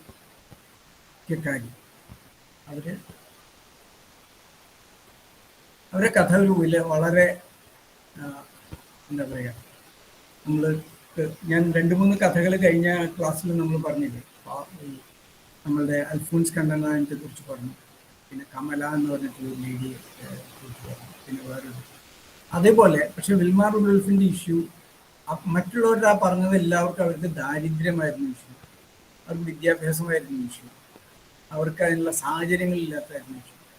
വിൽമാ റുഡോൾഫ് എന്ന് പറഞ്ഞ പെൺകുട്ടിയുടെ ഏറ്റവും വലിയ ഇഷ്യൂ ജനിച്ചപ്പോൾ തന്നെ അവർക്ക് പോളിയോ എന്നുള്ള അസുഖമാണ്. ഈ പോളിയോ ബാധിച്ച് 2 കാലുകളും തളർന്ന് നടക്കാൻ പോലും ബുദ്ധിമുട്ടുള്ള ഒരു കുട്ടിയാണ്. അപ്പോൾ ആ കുട്ടിക്ക് ഇതേപോലെ, അപ്പോൾ ആ കുട്ടി എന്ത് ചെയ്താലും ഇപ്പോൾ ഇവർ പള്ളിയിലൊക്കെ പോകുമ്പോൾ ഫാദറിനോട് സംസാരിക്കും. ഞാനന്ന് പറഞ്ഞു NLPയെ കുറിച്ച് ഞാൻ കഴിഞ്ഞ ക്ലാസ്സിൽ പറയുണ്ടായി. അപ്പോൾ ആ NLP ഫാദർ ഒരു NLP പ്രാക്ടീഷണറായിരുന്നു. ഫാദർ ഇവരോട് പറഞ്ഞു, നിങ്ങളൊരു കാര്യം ചെയ്യും, ദിവസവും കാലത്ത് തന്നെ തൊട്ട് ആ കുട്ടിയുടെ കാലിൽ നിങ്ങൾ തടവിക്കൊണ്ടിരിക്കണം. നിങ്ങൾ ആരെങ്കിലും ദിവസം ഒരു മണിക്കൂറെങ്കിലും എന്നിട്ട് പറഞ്ഞുകൊണ്ടിരിക്കണം, you are a special individual, you can achieve anything എന്ന് ഇങ്ങനെ പറഞ്ഞുകൊണ്ടിരിക്കാൻ പറഞ്ഞു. വെറുതെ വേറെ ഒന്നും വേണ്ട, നിങ്ങളൊരു സ്പെഷ്യലാണ്, നിങ്ങൾക്ക് അച്ചീവ് ചെയ്യാൻ പറ്റും എന്ന് മാത്രം പറയുക. അതാ ചെറുപ്പം തൊട്ട് കുട്ടിക്ക് മനസ്സിലാവാത്ത പ്രായം തൊട്ട് 6 മാസമോ 1 വയസ്സോ എപ്പോൾ തൊട്ടായാലും അങ്ങനെ ചെയ്തു തുടങ്ങാം. അവർ പാവപ്പെട്ട വീട്ടിലാണ്, കാരണം അവിടെ ഫിനാൻഷ്യലിയും പ്രശ്നമാണ്. കാരണം അവർക്ക് 12 മക്കളിലെ ഒരു കുട്ടിയാണ് വിൽമ. അച്ഛനാണെങ്കിൽ ഒരു ഡ്രങ്കാർഡാണ്, അമ്മ ജോലി ചെയ്തിട്ട് വേണം ജീവിക്കാൻ. അപ്പോൾ അമ്മയും അമ്മയുടെ ചേച്ചിമാരും ദിവസവും വൈകിട്ടിരുന്ന് ഇവരുടെ കാലിൽ ഇങ്ങനെ പ്രസ് ചെയ്തുകൊണ്ട് പറയും, ഈ ഒരു ഗിഫ്റ്റഡ് ആയിട്ടുള്ള കുട്ടിയാണ്, നിങ്ങൾക്ക് എന്തും അച്ചീവ് ചെയ്യാൻ പറ്റും എന്നിങ്ങനെ എവറി ഡേ വിത്തൗട്ട് ഫെയിൽ അവർക്ക് ഒരു 5, 6, 7, 8 വയസ്സ് വരെ ഇങ്ങനെ പറഞ്ഞുകൊണ്ടിരിക്കും. നിങ്ങൾക്കറിയാം, പോളിയോ ബാധിച്ചു കഴിഞ്ഞാൽ ഒരു കുട്ടിക്ക് ജീവിതത്തിൽ പിന്നെ നടക്കാനും പറ്റില്ല, വളരെ കഷ്ടപ്പെട്ട് എന്തെങ്കിലും ഇതിൻ്റെ സഹായം, ഒന്നുകൂടിയുടെയൊക്കെ സഹായം ഇല്ലാതെ സാധാരണ നടക്കാൻ പറ്റില്ല. ഈ കുട്ടി അങ്ങനെ തന്നെയാണ് സ്കൂളിൽ പോയിരുന്നത്. പതുക്കെ ഈ സിസ്റ്റേഴ്സൊക്കെ സ്കൂളിലേക്ക് കൊണ്ടുപോകും. 2 ബ്രദേഴ്സും ഉണ്ട്, അവരും സ്കൂളിലേക്ക് കൊണ്ടുപോകുമ്പോൾ കുട്ടി ഇങ്ങനെ എടുത്ത് കൊണ്ടുപോകും. തിരിച്ചു വരുമ്പോൾ പക്ഷേ ഈ അവരൊക്കെ എന്നിട്ട് കുട്ടി ഒരു സ്ഥലത്ത് ഇരുത്തിയിട്ട് അവർ കളിക്കും. അവർ ഫുട്ബോൾ കളിക്കും, ചിലർ ക്രിക്കറ്റ് കളിക്കും, അങ്ങനെ പല കളികളിൽ ഏർപ്പെടും. ഈ കുട്ടി ഒരു സൈഡിൽ ഇരിക്കും. പക്ഷേ പുതിയ കുട്ടി പറഞ്ഞു, എനിക്കൊരു പ്രത്യേക കഴിവൊക്കെയുള്ളതാണ്, എനിക്കത് കാരണം എനിക്ക് പതുക്കെ എനിക്കും കളിക്കണം, എനിക്ക് ഓടണം എന്നൊക്കെ പറയാം. അപ്പോൾ അച്ഛനും അമ്മയൊക്കെ പറഞ്ഞു, ഇതൊന്നും പ്രാക്ടിക്കലി പോസിബിൾ അല്ല, നമുക്ക് പോളിയോ ആണ്, നമുക്ക് നടക്കാൻ പറ്റില്ല. പക്ഷെ അവർ സിസ്റ്റേഴ്സിനോട് പറഞ്ഞു, എന്നെ ഒന്ന് പിടിച്ച് പതുക്കെ നടത്തിക്കണം. അപ്പോൾ അവരിങ്ങനെ നടത്തി ആ ഗ്രൗണ്ടിലേക്ക് ഇടയ്ക്കിടയ്ക്ക് ഇങ്ങനെ നടക്കും. ആ കുട്ടി ദിവസവും എവ്രി ഡേ ഇതാണ്. നിങ്ങൾ വിശ്വസിക്കില്ല, 6 or 7 മാസം കഴിയുമ്പോൾ ആ കുട്ടിക്ക് പതുക്കെ ഇങ്ങനെ നടക്കാൻ തുടങ്ങി, ക്രച്ചസ് വെച്ചിട്ട് ഇങ്ങനെ നടക്കാൻ തുടങ്ങി. അത് കഴിഞ്ഞ് വീണ്ടും കുറച്ച് കാലം കഴിഞ്ഞപ്പോൾ പതുക്കെ ക്രച്ചസ് ഇല്ലാതെ ഇങ്ങനെ എഴയാൻ പറ്റും, കാലിങ്ങനെ വലിച്ച് നടക്കാൻ പറ്റും. ആ കുട്ടി ഈ പന്തിൻ്റെയും ഇതിൻ്റെയൊക്കെ പതുക്കെ ഈ കാല് വലിച്ചു വെച്ച് ഇങ്ങനെ നടക്കാൻ പറ്റും. കുറച്ച് കാലം കഴിഞ്ഞപ്പോൾ ഇതില്ലാതെ കുട്ടിക്ക് പതുക്കെ നടക്കാൻ പറ്റും. അപ്പോൾ ആ കുട്ടി പറഞ്ഞു, എനിക്ക് നടന്നാൽ പോരാ, എനിക്ക് ഓടണം. അപ്പോൾ എല്ലാവരും പറഞ്ഞു, എനിക്ക് ഓടണം, പോളിയുള്ളതാണ്, എന്തോ ഭാഗ്യത്തിന്, എന്തോ ഒരു അനുഗ്രഹം കൊണ്ട്, ദൈവത്തിൻ്റെ അനുഗ്രഹം കൊണ്ട് നിനക്ക് പതുക്കെ ഇങ്ങനെ കാലൊക്കെ വലിച്ച് നടക്കാൻ പറ്റും. പക്ഷെ ഓടുന്ന കാര്യമൊന്നും ചിന്തിക്കാൻ പറ്റില്ല. ബട്ട് എവ്രി ഡേ ആ കുട്ടി സ്വയം പറഞ്ഞുകൊണ്ടിരുന്നു, ഐ ആം കേപ്പബിൾ. എന്നിട്ട് പ്രാക്ടീസ് ചെയ്ത് കുറച്ച് ദിവസം കഴിഞ്ഞപ്പോൾ ആ കുട്ടിക്ക് ഓടാൻ പറ്റും. അപ്പോൾ ആ കുട്ടി ഓടാൻ, സാധാരണ എല്ലാവരും ഓടുമ്പോൾ ഇതിൻ്റെ ഏറ്റവും ബാക്കിലായിരിക്കും, ബട്ട് സ്റ്റിൽ ആ കുട്ടി ഓടാൻ തുടങ്ങി. അങ്ങനെ കുറച്ച് കഴിഞ്ഞിട്ട് ആ കുട്ടി സ്കൂളിൽ കോമ്പറ്റീഷന് ചേർന്നു. ആദ്യത്തെ 2 കോമ്പറ്റീഷനിൽ ആ കുട്ടി ഒന്നും ആയില്ല. പക്ഷെ പിറ്റത്തെ വർഷം ആ കുട്ടി സ്കൂളിൽ നെക്സ്റ്റ് ഇയറിൽ അവിടുത്തെ ഡിസ്ട്രിക്ട് കോമ്പറ്റീഷനിൽ ആ കുട്ടി ഫസ്റ്റായി. അങ്ങനെ വർഷങ്ങൾ കഴിയും തോറും ആ കുട്ടി 1960 റോം ഒളിമ്പിക്സിൽ ആ കുട്ടിക്ക് 3 മെഡൽ, 100 മീറ്റർ, 200 മീറ്റർ, 100 × 4, ഈ മൂന്നിലും ഗോൾഡ് മെഡൽ. നിങ്ങൾ ഗൂഗിളിലൊക്കെ സെർച്ച് ചെയ്താൽ നിങ്ങൾക്ക് അറിയാം വിൽമാർ ഗോൾഡ്. അതായത് നമുക്ക് പോളിയോ വന്ന ഒരാൾക്ക് ചിന്തിക്കാൻ പറ്റും. പോളിയോ വന്ന് 2 കാലും തളർന്ന ഒരാൾക്ക് ചിന്തിക്കാൻ പോലും പറ്റാത്ത ഒരു അച്ചീവ്മെൻ്റാണ് ആ കുട്ടിയാണ്. ഇതെന്താണ്? ഇതാണ് നമ്മളുടെ എവ്രിതിങ് ഹാപ്പൻസ് നമ്മുടെ സബ് കോൺഷ്യസ് മൈൻഡ്. ഞാൻ കഴിഞ്ഞ ക്ലാസ്സിൽ അതിനെക്കുറിച്ച് കുറേ പറഞ്ഞാണ്. നമ്മുടെ കേൾക്കാത്ത ആരെങ്കിലും ഉണ്ടെങ്കിൽ ഞാനൊരു കൂടി പറയാം. നമ്മുടെ സബ് കോൺഷ്യസ് മൈൻഡിൻ്റെ ഏറ്റവും വലിയ പ്രശ്നം അതിന് ചെറുപ്പം തൊട്ടേ നമ്മൾ, അതായത് 12 വയസ്സാകുമ്പോഴേ നമ്മുടെ കോൺഷ്യസ് മൈൻഡ് ഫുള്ളായി ഡെവലപ്പ് ആവും. സബ് കോൺഷ്യസ് മൈൻഡ് എപ്പോഴും സബ് കോൺഷ്യസ് മൈൻഡിന് ഒന്നും അറിയില്ല, നോ എന്നുള്ള വാക്കേ അറിയില്ല. എന്തൊക്കെ കിട്ടുന്നോ അത് മുഴുവൻ സ്റ്റോർ ചെയ്തുകൊണ്ടിരിക്കുന്ന ഇതാണ്. അപ്പം ഒരു മനുഷ്യൻ്റെ, പ്രായപൂർത്തിയായിട്ടുള്ള ഒരു മനുഷ്യൻ്റെ 91% എന്താണ് സബ് കോൺഷ്യസ് മൈൻഡാണ്. ബാക്കി 8% ആണ് കോൺഷ്യസ് മൈൻഡ്. പിന്നെ ഒരു സൂപ്പർ കോൺഷ്യസ് മൈൻഡ് എന്ന് പറഞ്ഞിട്ട് അത് യോഗികൾക്കും ഇതൊക്കെ, അതായത് പ്യുവറസ്റ്റ് ഫോം ഓഫ് മൈൻഡാണ് അത്. അപ്പോൾ ഈ 91% സബ് കോൺഷ്യസ് മൈൻഡിന് നമ്മൾ എന്ത് ഫീഡ് ചെയ്യുന്നു അതാണ് നമുക്ക് എപ്പോഴും നമുക്ക് റിസൾട്ടായി വരിക. അതുകൊണ്ടാണ് ചെറുപ്പത്തിൽ നമ്മൾ സബ് കോൺഷ്യസ് മൈൻഡിന് പോസിറ്റീവായിട്ടുള്ള എന്തൊക്കെ സജഷൻസ് കൊടുക്കുന്നു അതായിരിക്കും ആ കുട്ടി വലുതാകുമ്പോഴും ആ കുട്ടിയുടെ മനസ്സിൽ കിട്ടുക. അതേസമയം നെഗറ്റീവായിട്ട് എന്ത് കൊടുക്കുന്നു അത് തന്നെയാണ് നെഗറ്റീവായിട്ട് കിട്ടുക. കാരണം അതുകൊണ്ടാണ് നമ്മൾ ഈ സൈക്കോളജിസ്റ്റൊക്കെ പറയുന്നത് ചെറുപ്പത്തിൽ അച്ഛനും അമ്മയൊക്കെ കുട്ടികളുടെ മുമ്പിൽ വെച്ച് വഴക്കരുത്, കുട്ടികളുടെ മുമ്പിൽ വെച്ച് ചീത്ത പറയരുത്. കാരണം കുട്ടി വലുതാകുമ്പോൾ അച്ഛനും അമ്മയും വഴക്കിടുന്ന കാണുമ്പോൾ കുട്ടി വലുതായി കല്യാണം അല്ലെങ്കിൽ വിവാഹം എന്ന് ഓർക്കുമ്പോൾ കുട്ടിയുടെ മനസ്സിൽ സബ് കോൺഷ്യസ് മൈൻഡ് എടുത്തു കൊടുക്കുന്ന കുട്ടികളുടെ ഇത് തമ്മിലുള്ള വഴക്കാണ്.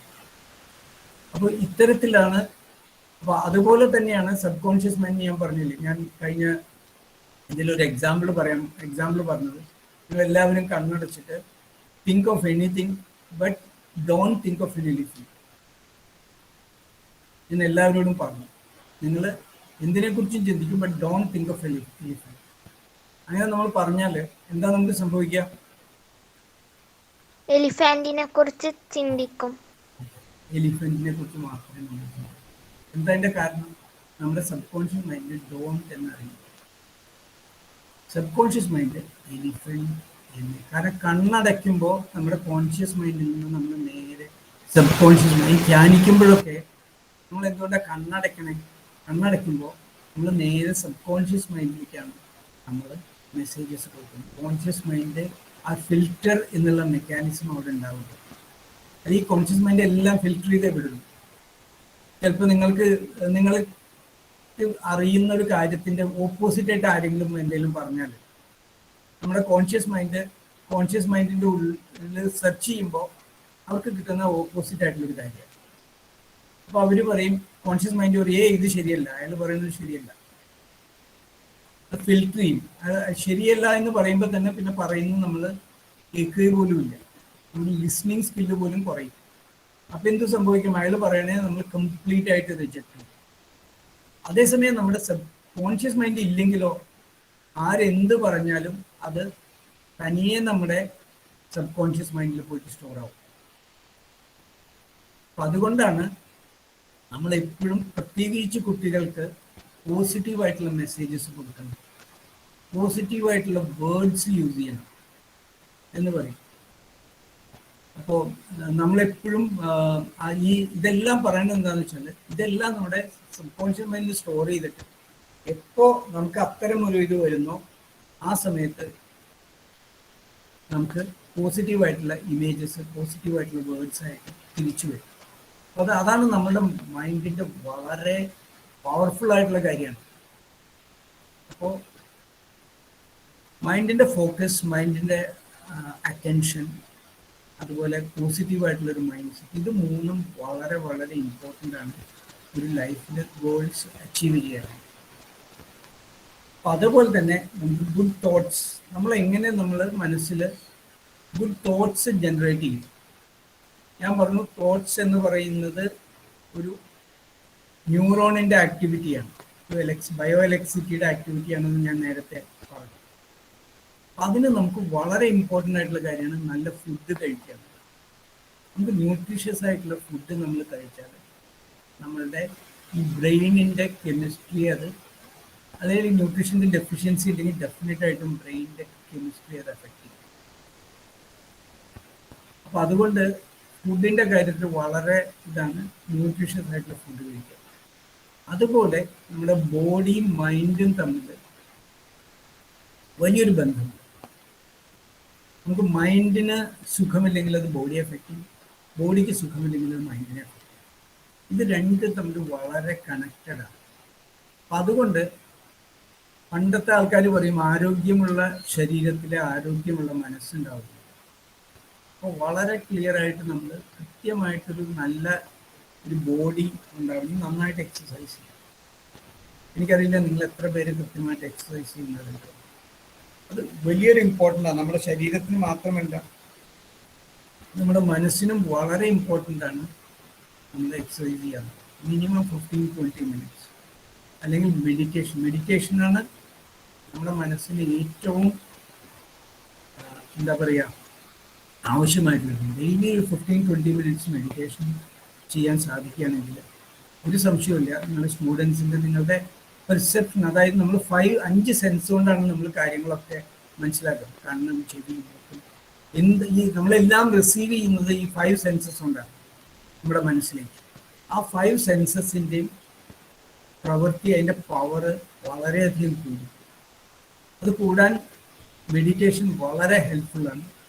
നിങ്ങൾ ഒന്നുമില്ലെങ്കിലും നിങ്ങൾക്ക് മെഡിറ്റേറ്റ് ചെയ്യാൻ നിങ്ങൾക്ക് അങ്ങനെ ഒരു ആളെ ശരിക്കും സാധാരണ അത് അറിയുന്ന ഒരാളുടെ കൂടെ ചെയ്യുകയാണെങ്കിലും, അല്ലെങ്കിൽ നിങ്ങളിപ്പോൾ യൂട്യൂബിലൊക്കെ നോക്കിക്കഴിഞ്ഞാൽ രാത്രി മെഡിറ്റേഷൻ്റെ, അതായത് ചെറിയ ഫ്രീക്വൻസിയുള്ള ആൽഫ ഫ്രീക്വൻസിയിലുള്ള മ്യൂസിക്കുകൾ കിട്ടും. നിങ്ങൾ ഡെയിലി 10 മിനിറ്റോ 15 മിനിറ്റോ അത്തരം മ്യൂസിക്കുകൾ കേൾക്കുക. അത് കേട്ട് കഴിഞ്ഞാൽ നിങ്ങൾക്ക് തന്നെ ഫീൽ ചെയ്യും. ഒരു 3-4 ദിവസം അടുപ്പിച്ച് കേട്ടാൽ തന്നെ നിങ്ങളുടെ മൈൻഡ് വളരെ കാമാവുന്നതായിട്ട് നിങ്ങൾക്ക് ഫീൽ ചെയ്യും. അത് ഈ ആൽഫ ഗേഴ്സിൽ 9, 10 എന്നൊക്കെ പറഞ്ഞിട്ടുള്ള ഫ്രീക്വൻസീസിലുണ്ട്. ആ ഫ്രീക്വൻസീസിൽ കേൾക്കുന്ന ഇതാണ്.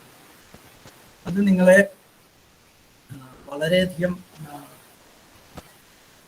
സ്വാധീനിക്കും. അപ്പോൾ ആ 2 കാര്യങ്ങൾ, അതായത് നമ്മുടെ ഫുഡായാലും എക്സസൈസ് ആയാലും, പിന്നെ അതുപോലെ അത്തരത്തിൽ നമ്മുടെ മനസ്സിനെ ഒരു പോസിറ്റീവായിട്ട് വെക്കുകയാണെങ്കിൽ നമുക്ക് നല്ലൊരു വാല്യൂ സിസ്റ്റം നമുക്ക് ഡെവലപ്പ് ആവും.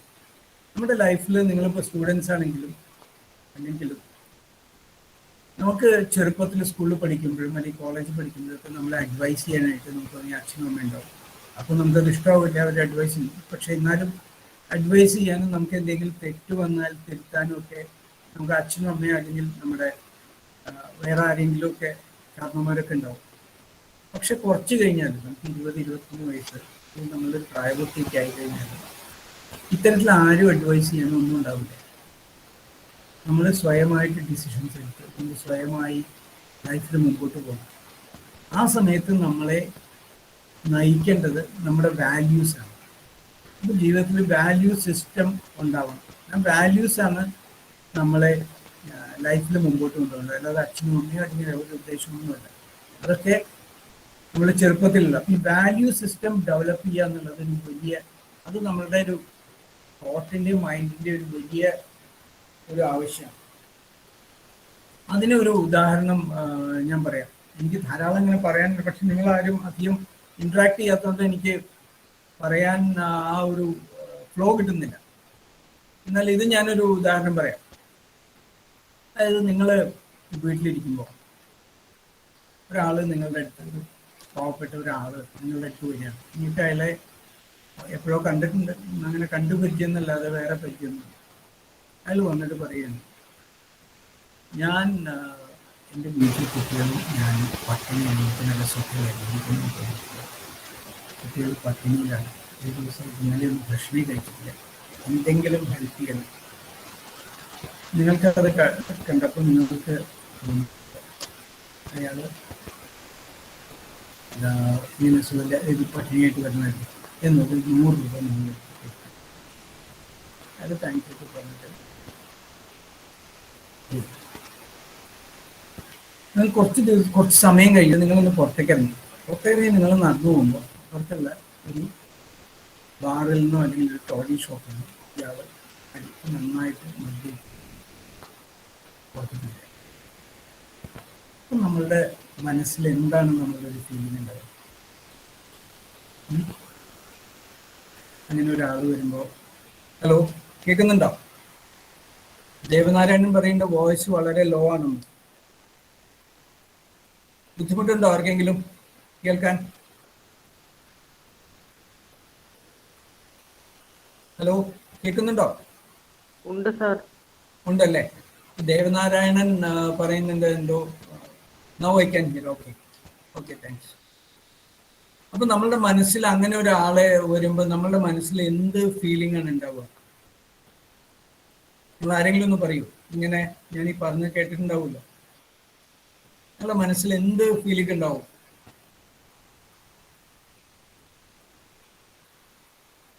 ആരെങ്കിലും പറയൂ.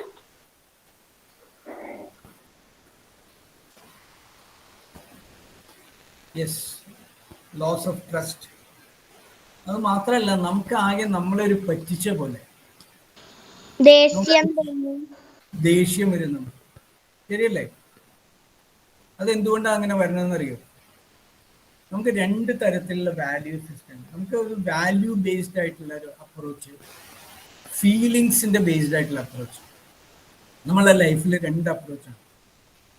നമ്മൾ ഫീലിങ്സിനെ ബേസ് ചെയ്ത് നമ്മളെല്ലാം കുറേ കാര്യങ്ങൾ നമ്മൾ ഫീലിങ്ങിനെ ബേസ് ചെയ്തിട്ട് നമ്മൾ എടുക്കും. അതായത് ഇയാൾക്ക് ഞാൻ ഈ പൈസ കൊടുത്തു, എന്നിട്ട് ഇയാൾ എന്നെ പറ്റിച്ചു, ഇയാൾ കള്ളു.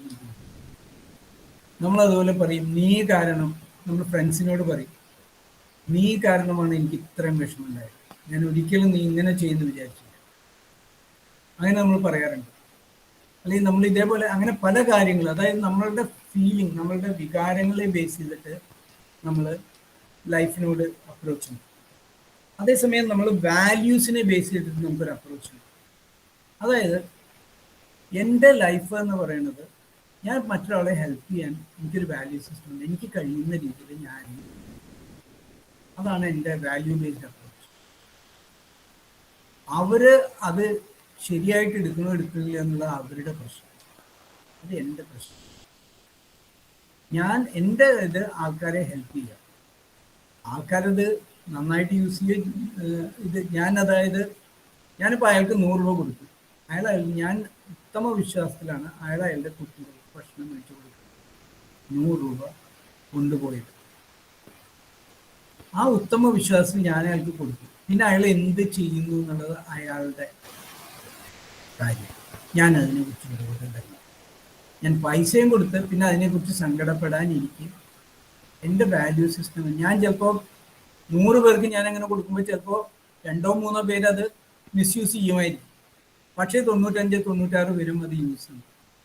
അതുകൊണ്ട് ഒരാൾക്ക് കൊടുത്തു കഴിഞ്ഞാൽ പിന്നെ അതിനെക്കുറിച്ച് ഞാൻ വറീഡല്ല, പിന്നെ അത് അയാളുടെ വറിയാണ്. ഇങ്ങനെ ഒരു കോൺസെപ്റ്റ് ഉണ്ട്. അതായത് വാല്യൂ ബേസ്ഡ് ആയിട്ടുള്ള ലൈഫിൽ നമ്മൾ അങ്ങനെ ഒരു വാല്യൂ ബേസ്ഡ് ആയിട്ടുള്ള ഒരു അപ്രോച്ച് നമ്മുടെ ജീവിതത്തിൽ കൊണ്ടുപോകണം. നമുക്ക് ഇതൊന്നും അത്ര എളുപ്പം. ഇതെല്ലാം നമുക്ക് വേണ്ടത് എന്താ? പ്രാക്ടീസുകൾ. അതായത് നമുക്ക് നമ്മുടെ മൈൻഡിൻ്റെ, ഞാൻ പറഞ്ഞില്ല, മൈൻഡിൻ്റെ ഫോക്കസിനെ കുറിച്ച് പറഞ്ഞു. ഫോക്കസിനെ കുറിച്ച് പറഞ്ഞപ്പോൾ ഒരു പ്രധാന കാര്യം, നിങ്ങൾക്കൊക്കെ എന്തെങ്കിലും സ്പോർട്സോ അല്ലെങ്കിൽ ആർട്സിലോ അല്ലെങ്കിൽ വേറെ എന്തെങ്കിലുമൊക്കെ നിങ്ങൾക്ക് ഇഷ്ടമുണ്ടാവും. അപ്പോൾ നിങ്ങൾക്കൊരു നല്ലൊരു ഒരു ക്രിക്കറ്റ് കളിക്കാരനാവണമെങ്കിൽ, നല്ലൊരു ബൗളറാവണം, നിങ്ങൾക്ക് എന്താ വേണ്ടത്? അതിന് നിങ്ങൾ ആരെങ്കിലും ആൻസർ ചെയ്യണം.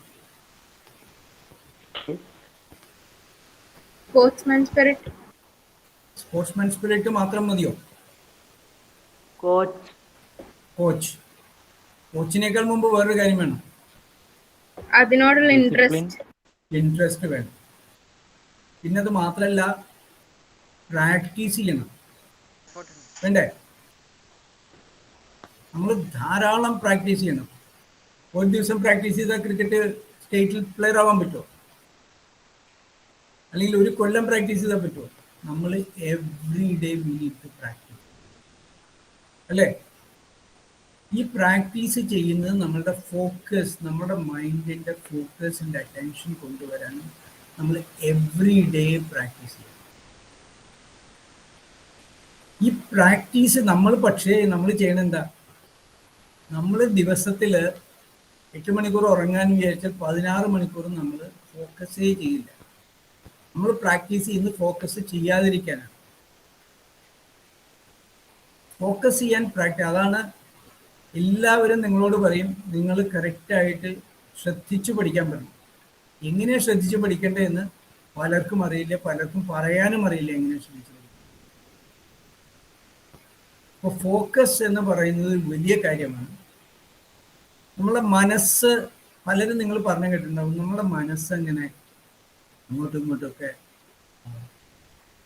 ഒരു കാര്യം ചെയ്യുമ്പോൾ വേറൊരു കാര്യത്തിലേക്ക് ശ്രദ്ധിക്കും, വേറൊരു കാര്യം ചെയ്യുമ്പോൾ നമ്മൾ പ്രത്യേകിച്ച് നമ്മൾ പഠിക്കാനിരിക്കുമ്പോൾ നമ്മുടെ മനസ്സ് ചിലപ്പോൾ സിനിമയിലേക്ക് പോകും, അല്ലെങ്കിൽ മ്യൂസിക്കിലേക്ക് പോകും, അല്ലെങ്കിൽ വേറെ എന്തെങ്കിലും കളിയുടെ കാര്യത്തിലേക്ക് പോകും.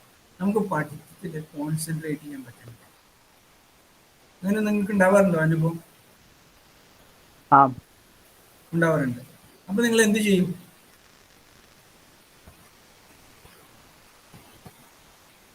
അങ്ങനെ സംഭവിക്കുമ്പോൾ നിങ്ങൾ എന്ത് ചെയ്യും?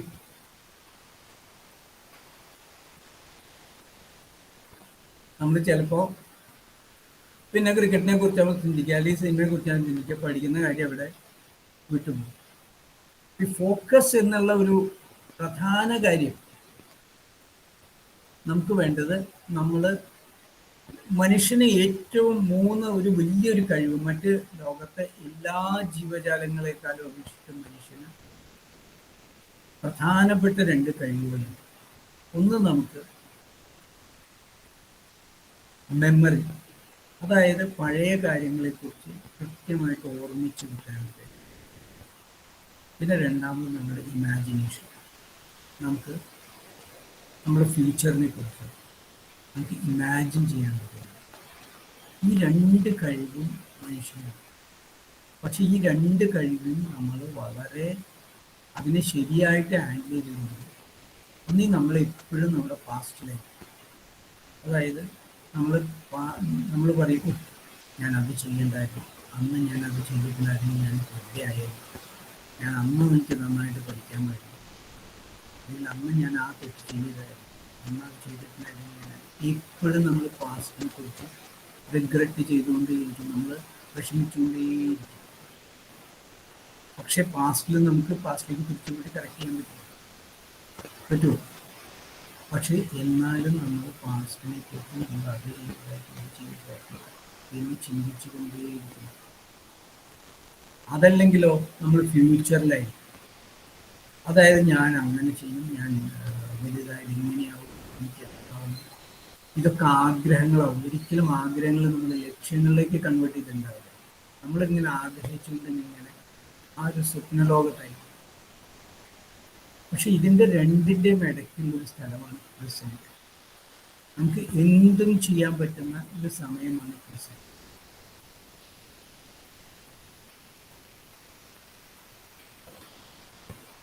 നമ്മളുടെ എന്തും ചെയ്യാൻ പറ്റുന്ന ഒരു സമയമാണ് പ്രസന്റ്. ഈ പ്രസന്റിനെ കുറിച്ച് നമ്മൾ ഒട്ടും ബോധമില്ല.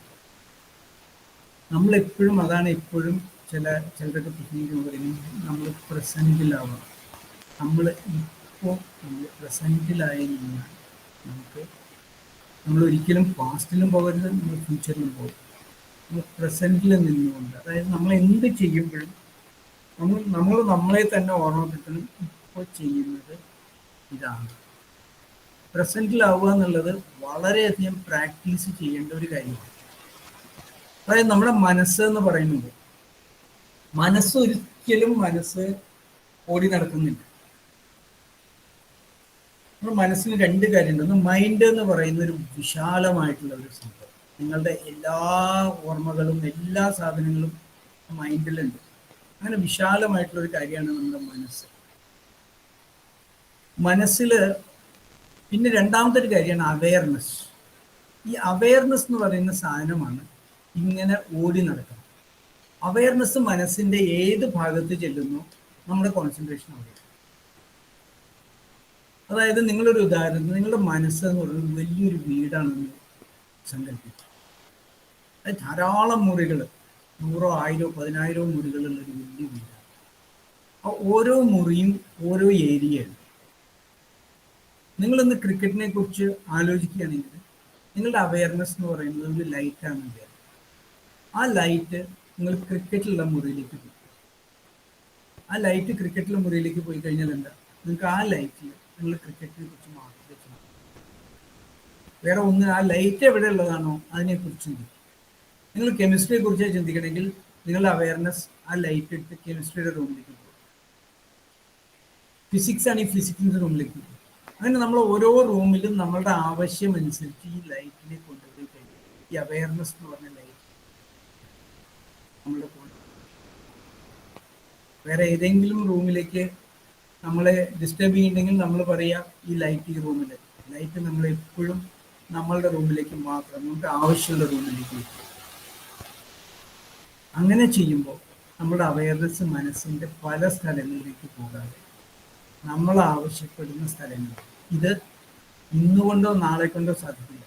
പക്ഷെ നിങ്ങളത് ഡെയിലി പ്രാക്ടീസ് ചെയ്താൽ നിങ്ങൾക്ക്, ഞാൻ എൻ്റെ പേഴ്സണൽ എക്സ്പീരിയൻസ് ഉണ്ടാകും, ഡെയിലി പ്രാക്ടീസ് ചെയ്താൽ നമുക്ക് 2 മാസം 3 മാസം 4 മാസം കൊണ്ട് പതുക്കെ ഈ പ്രാക്ടീസാണ് വളരെ വളരെ ഇമ്പോർട്ടൻറ്റ്. ഈ പ്രാക്ടീസ് ചെയ്യണമെങ്കിൽ നമുക്ക് ലൈഫിൽ നമുക്ക് എപ്പോൾ വേണമെങ്കിൽ നമുക്കിത് പ്രാക്ടീസ് ചെയ്യാം. ഇപ്പം നമ്മളൊരു ആളോട് സംസാരിച്ചുകൊണ്ടിരിക്കും, നമ്മൾ പലപ്പോഴും സംസാരിക്കുമ്പോൾ ഭക്ഷണം കഴിക്കുമ്പോൾ നമ്മുടെ അടുത്ത് TV കണ്ടുണ്ടാവും, ഭക്ഷണത്തിൽ നമ്മുടെ ശ്രദ്ധ ഉണ്ടാവില്ല. അപ്പോൾ നമ്മൾ എന്താ ചെയ്യണേ, TV കാണുകയും ഭക്ഷണം ചെയ്യുമ്പോൾ നമ്മൾ ഫോക്കസ് ചെയ്യാനല്ല, നമ്മൾ മൈൻഡിനെ ട്രെയിൻ ചെയ്യണം, നമ്മൾ ഫോക്കസ് ചെയ്യാതിരിക്കാനാണ്. നമ്മളൊരാളോട് സംസാരിച്ചുകൊണ്ടിരിക്കുമ്പോൾ നമ്മൾ മൊബൈലിൽ നോക്കിക്കൊണ്ടിരിക്കും. നമ്മളെന്താ മൈൻഡിനോട് പറയണേ, നമ്മുടെ സബ് കോൺഷ്യസ് മൈൻഡിനോട് നമുക്ക് അതും ചെയ്യാം ഇതും ചെയ്യാം. പക്ഷെ അങ്ങനെ ചെയ്യുമ്പോൾ എന്ത് സംഭവിക്കും, അതിലുമില്ല ഇതിലുമില്ല. അതിൽ പറയണു പകുതി മനസ്സിൽ കേട്ടിട്ടുണ്ടാവില്ല, നമ്മളുടെ ചെയ്യുന്ന കാര്യങ്ങളും പകുതി ചെയ്തിട്ടുണ്ടാവും. അപ്പോൾ ഏറ്റവും ഇമ്പോർട്ടൻ്റ് ആയിട്ട് നമ്മൾ ചെയ്യേണ്ടത് നമ്മുടെ മൈൻഡിനെ ഫോക്കസ് ചെയ്യുക. അതായത് ഒരാളോട് സംസാരിക്കുമ്പോൾ നമ്മുടെ അവയർനെസ്സിൻ്റെ ലൈറ്റ് അയാളുടെ മുഖത്തേക്ക് വരും, പൂർണ്ണമായിട്ടും അയാളുടെലേക്ക് ഫോക്കസ് ചെയ്യും. ഫോക്കസ് മാറുമ്പോൾ തിരിച്ച് നമ്മൾ വീണ്ടും ഫോക്കസ് ചെയ്യുന്നു. നമ്മൾ സംസാരിക്കുന്നു, നമ്മൾ അച്ഛനോട് സംസാരിക്കുന്നു, അമ്മയോട് സംസാരിക്കുന്നു, ഫ്രണ്ട്സിനോട് സംസാരിക്കുന്നു, ആരോട് സംസാരിക്കും, നിങ്ങളുടെ അവയർനെസ് എന്നുള്ള ലൈറ്റ് അയാളുടെ മുഖത്തേക്ക് കൊണ്ടുവരും. അങ്ങനെ നിങ്ങൾ ഡെയിലി ഇത് പ്രാക്ടീസ് ചെയ്താൽ ഒരു സംശയമില്ല, നിങ്ങൾക്ക് തന്നെ 1 മാസം കഴിയുമ്പോൾ 2 മാസം കഴിയുമ്പോൾ നിങ്ങൾക്ക് തന്നെ തോന്നും നിങ്ങളുടെ ഫോക്കസ് വളരെയധികം വർദ്ധിച്ചിട്ടുണ്ട്. ഇങ്ങനെ നമ്മൾ പ്രാക്ടീസ് ചെയ്തുകൊണ്ടിരിക്കണം. പ്രാക്ടീസ് ചെയ്താൽ മാത്രമേ നടക്കൂ. അതായത് ഒരു ദിവസവും ഒരു നേരവും ചെയ്തുകൊണ്ട് മാത്രം കാര്യമില്ല. നിങ്ങൾ ആലോചിക്കുക, നിങ്ങൾക്ക് നല്ലൊരു ക്രിക്കറ്റർ ആവണമെങ്കിൽ, അല്ലെങ്കിൽ നല്ലൊരു ഫുട്ബോൾ പ്ലെയർ ആവണമെങ്കിൽ, നല്ലൊരു മ്യൂസീഷ്യൻ ആവണമെങ്കിൽ, നല്ലൊരു ആക്ടർ ആവണമെങ്കിൽ ഡെയിലി പ്രാക്ടീസ് ചെയ്തുകൊണ്ടിരിക്കും. അതേപോലെ നിങ്ങൾ വർഷങ്ങളായിട്ട് ഫോക്കസ് ചെയ്യാതിരിക്കാനാണ് നിങ്ങളുടെ മൈൻഡിനെ പരിശീലിപ്പിച്ചുകൊണ്ടിരിക്കുന്നത്. അത് മാറ്റി നിങ്ങൾ ഫോക്കസ് ചെയ്യാൻ ഇതുപോലെ മൈൻഡിനെ ട്രെയിനിങ് കൊടുത്ത് കഴിഞ്ഞാൽ over A period of time നിങ്ങൾ തന്നെ നിങ്ങളെക്കുറിച്ച് അതിശയം തോന്നും. കുറച്ച് കാര്യം ഞാൻ എത്രമാത്രം ഫോക്കസ് ചെയ്യും, എൻ്റെ പഴയ ആ ഫോക്കസ് ചെയ്യാതിരിക്കുന്ന ഇതെല്ലാം ഡിസ്ട്രാക്ട് ചെയ്യുന്ന മൈൻഡിനെ എനിക്ക് കറക്റ്റായിട്ട് ഒരു സ്ഥലത്തേക്ക് ഫോക്കസ് ചെയ്യാൻ പറ്റുന്നു. ഇത് ഡെയിലി നിങ്ങൾ പ്രാക്ടീസ് ചെയ്താൽ നിങ്ങൾ പ്രസൻറ്റിലാവുക. നിങ്ങളിതിനെ ഏറ്റവും എളുപ്പമാണ്. നിങ്ങൾക്ക് എങ്ങനെ വേണമെങ്കിൽ നിങ്ങൾക്ക് നിങ്ങളുടെ മനസ്സിനെ വിചാരിക്കാം, റൂമുകളാക്കാം, ബോക്സുകൾ, ചെല്ലും ബോക്സുകളാക്കും മനസ്സിനെ, ഓരോ ബോക്സാവും. പക്ഷെ ഞാനൊക്കെ എൻ്റെ പ്രാക്ടീസ് ചെയ്യുന്നത് റൂമുകളായിട്ടാണ്. ഓരോ റൂമിനും ഓരോ സബ്ജക്റ്റിനും ഓരോ ഇതിനും ഓരോ റൂമിലേക്ക് എൻ്റെ ഇത് ഫോക്കസ്. ഇങ്ങനെ ചെയ്താൽ നിങ്ങൾക്ക് ഡെഫിനറ്റായിട്ടും നിങ്ങളുടെ മൈൻഡ് കൂടുതൽ ഫോക്കസ് ആയിരുന്നു. പിന്നെ ഞാൻ നിങ്ങൾക്ക് ലക്ഷ്യങ്ങൾ നിങ്ങളുടെ, ഞാൻ കഴിഞ്ഞ ക്ലാസ്സിൽ വളരെയധികം പറഞ്ഞതാണ്. ഞാൻ 2 മണിക്കൂർ സമയത്ത് അതിൻ്റെ കുറേ പ്രസൻറ്റേഷൻ ഉണ്ടായിരുന്നു, ഇതെല്ലാം ചെയ്തിട്ടുണ്ടായിരുന്നു. ഇതും നിങ്ങൾ കമ്പൈൻ ചെയ്താൽ, ഇന്ന് പറഞ്ഞ പല കാര്യങ്ങളും ഞാൻ ഇന്ന് അഡീഷണൽ ആയിട്ട് കുറേ കാര്യങ്ങൾ പറഞ്ഞിട്ടുണ്ട്. അത് രണ്ടും നിങ്ങളിവിടെ റെക്കോർഡിംഗ് ഉണ്ടെന്നാണ് അദ്ദേഹം പറഞ്ഞത്. അത് രണ്ടും നിങ്ങൾക്ക് കേട്ട് കഴിഞ്ഞ് നിങ്ങളത് കമ്പൈൻ ചെയ്താൽ യാതൊരു സംശയമില്ല നിങ്ങളുടെ ലൈഫിൽ എന്ത് വേണമെങ്കിലും നിങ്ങൾക്ക് അച്ചീവ് ചെയ്യാം, ഏത് ഗോളും. കാരണം ഞാൻ എൻ്റെ ലൈഫിൽ കുറേ എക്സ്പീരിയൻസ് കഴിഞ്ഞ ക്ലാസ്സിൽ ഷെയർ ചെയ്തിട്ടുണ്ടായിരുന്നു. ടുഡേ ഇന്ന് എനിക്ക് ഞാൻ പറഞ്ഞില്ലേ, ഞാൻ ഇപ്പോൾ ഈ കമ്പനിയുടെ ഇപ്പോൾ 25 years ആയിട്ട് ഞാൻ ഈ കമ്പനിയുടെ വൈസ് പ്രസിഡന്റ് എന്നുള്ള ഒരു ഇതിലേക്ക് എത്തുന്ന. ഇതേപോലെ ഓരോ ടാർഗറ്റ്, ഓരോ സ്റ്റെപ്പ് ബൈ സ്റ്റെപ്പായിട്ട് ടാർഗറ്റ് ചെയ്ത് നമ്മൾ അതിലേക്ക് വർക്ക് ചെയ്ത് ഇത് നമ്മുടെ സബ് കോൺഷ്യസ് മൈൻഡിനെ നമ്മൾ ആക്ടിവേറ്റ് ചെയ്യാൻ പറ്റില്ല. പിന്നെ സബ് കോൺഷ്യസ് മൈൻഡ് നമ്മളെ ഉറക്കാൻ സമ്മതിക്കില്ല. അത് ഇരുന്ന് ഉറക്കി ചെയ്യിച്ചു കൊണ്ടേയിരിക്കും. അല്ലാതെ ഇതൊരു വേറെ മിറക്കിളൊന്നുമല്ല ഇത്.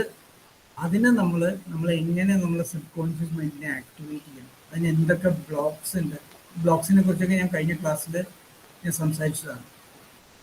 പിന്നെ അതുപോലെ കഴിഞ്ഞ ക്ലാസ്സിൽ ഞാനൊരു പ്രസൻറ്റേഷൻ ചെയ്തിട്ടുണ്ടായിരുന്നു ഒരു ലേഡിയെ കുറിച്ച്. ഇതും കൂടി നിങ്ങൾ കമ്പൈൻ ചെയ്ത് കഴിഞ്ഞാൽ, നിങ്ങൾ നോക്കിയാൽ ഡെഫിനറ്റായിട്ടും നിങ്ങൾക്ക് ഒരു 2-3 months നിങ്ങൾ പ്രാക്ടീസ് ചെയ്യാൻ തുടങ്ങിയാൽ തന്നെ ഡെഫിനറ്റായിട്ടും നിങ്ങൾക്ക് അതൊരു വലിയ റിസൾട്ട് നിങ്ങളുടെ ലൈഫിൽ ഉണ്ടാക്കുന്നുള്ളത്. എൻ്റെ ലൈഫിൽ ഉണ്ടാക്കി. അപ്പം അതുപോലെ നിങ്ങളുടെ ലൈഫിലും അതുപോലെ എനിക്ക് ചെയ്യാൻ പറ്റുമെങ്കിൽ നിങ്ങൾക്ക് എല്ലാവർക്കും പറ്റും. അങ്ങനെ എല്ലാവർക്കും അത് ചെയ്യാൻ കഴിയട്ടെ എന്നാണ് എൻ്റെ അഭിപ്രായം. അപ്പോൾ ഇന്ന് ഞാൻ ഇത്രയും ഈ കുറച്ച് കാര്യങ്ങളും കൂടി ഉണ്ട്, പക്ഷെ അത് എല്ലാം കൂടി അത് വേറൊരു അവസരത്തിലാവാം. അപ്പം എനിക്ക് നിങ്ങളുടെ എൻ്റെ കഴിഞ്ഞ ക്ലാസ് കേട്ടവർ പലരും കഴിഞ്ഞ തവണ അഭിപ്രായങ്ങൾ പറഞ്ഞു. ഇത്തവണ നിങ്ങൾ എന്താണ് ഈ ക്ലാസ്സിൽ നിന്ന് നിങ്ങൾക്ക് എന്താണ് നിങ്ങൾക്ക് തോന്നിയത് എന്നുള്ളത് ഒന്ന് പറയുക. എന്നിട്ട് നമുക്കിത് അവസാനിപ്പിക്കാം. ആരെങ്കിലും പറയും. ഇത്തവണ ഇനി നിങ്ങൾ മിണ്ടാതിരിക്കരുത്. ആരെങ്കിലുമൊക്കെ ഒന്ന് പറഞ്ഞാൽ നന്നായിരുന്നു. ബോറാണെങ്കിൽ ബോറാന്ന് പറയാ, അല്ലെങ്കിൽ അല്ല, എന്തായാലും വാട്ടെവർ.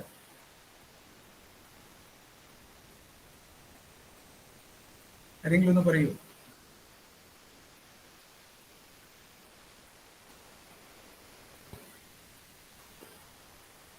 Hello sir. പറയൂ. സാർ, ക്ലാസ് വളരെ നന്നായിരുന്നു. കഴിഞ്ഞ ക്ലാസ്സിൽ പറയാത്ത കുറച്ച് കാര്യങ്ങളൂടെ സാറ് ഈ ഒരു ക്ലാസ്സിൽ പറഞ്ഞിട്ടുണ്ട്. അത് എനിക്ക് ഉപകാരപ്പെട്ടു എന്നാണ് എനിക്ക് തോന്നുന്നത്. ഞാൻ പ്രാക്ടീസ് ചെയ്യും. പ്രാക്ടീസ് ചെയ്യാണ് ഏറ്റവും വേണ്ടത്. Okay, thank you. ഇനിയും ഇതുപോലത്തെ ക്ലാസ്സുകൾ കാണില്ലേ സാർ? ചെയ്യാം.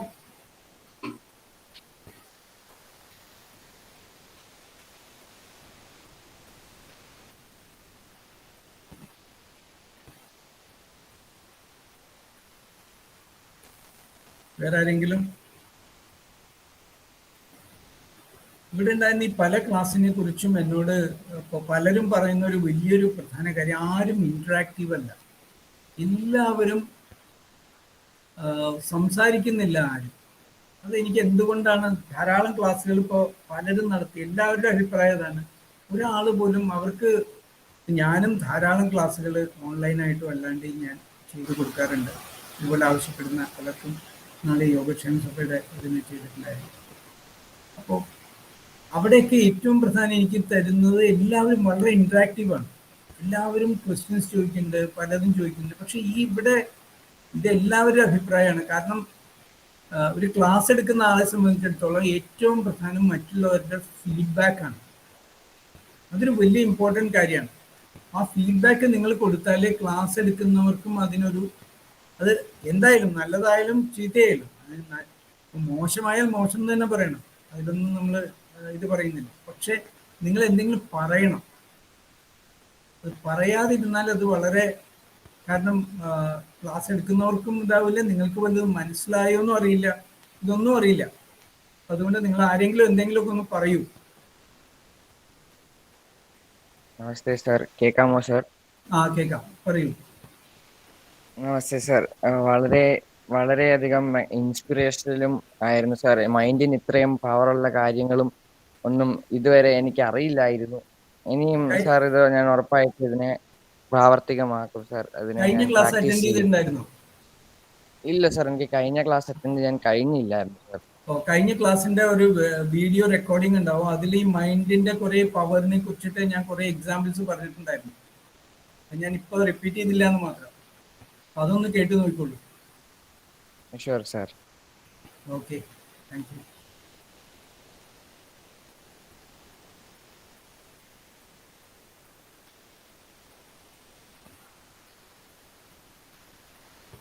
വേറെ ആരെങ്കിലും? കുറേ പേര് കമന്റ് ഇടുന്നുണ്ട്.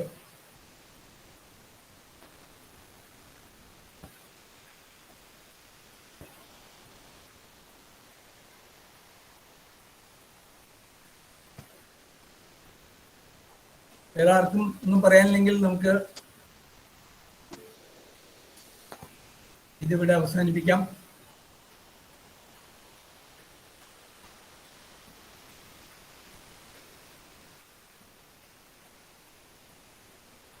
Okay, so thank you.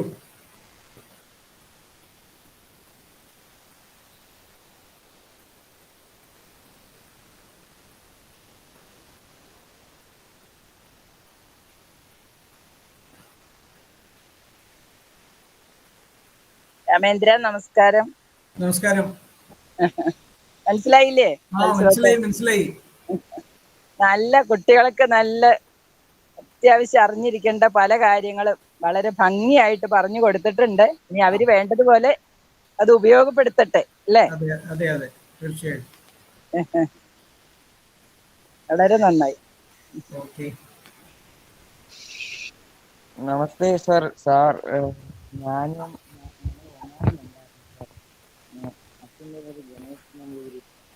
Ganesh Kumar.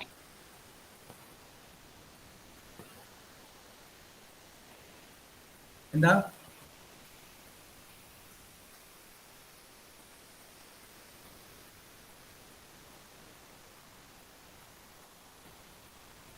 അപ്പൊ ശരി, നമുക്കിത് അവസാനിപ്പിക്കാം.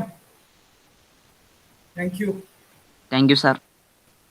ചന്ദ്രേട്ടന്റെ ക്ലാസ്സില് ഇനിയും പറയാനില്ലേ കുട്ടികൾക്ക്? പറഞ്ഞോളൂ. എന്താ? ചന്ദ്രേട്ടന്റെ ക്ലാസ്സിനെ കുറിച്ചിട്ട് ഇനിയും കുട്ടികൾ പറയാനില്ലേ? കുറച്ചുകൂടെ പറയാലോ. അത്രയും ഇൻസ്പിറേഷണൽ ആയിട്ട് ധാരാളം കാര്യങ്ങൾ പറഞ്ഞില്ലേ?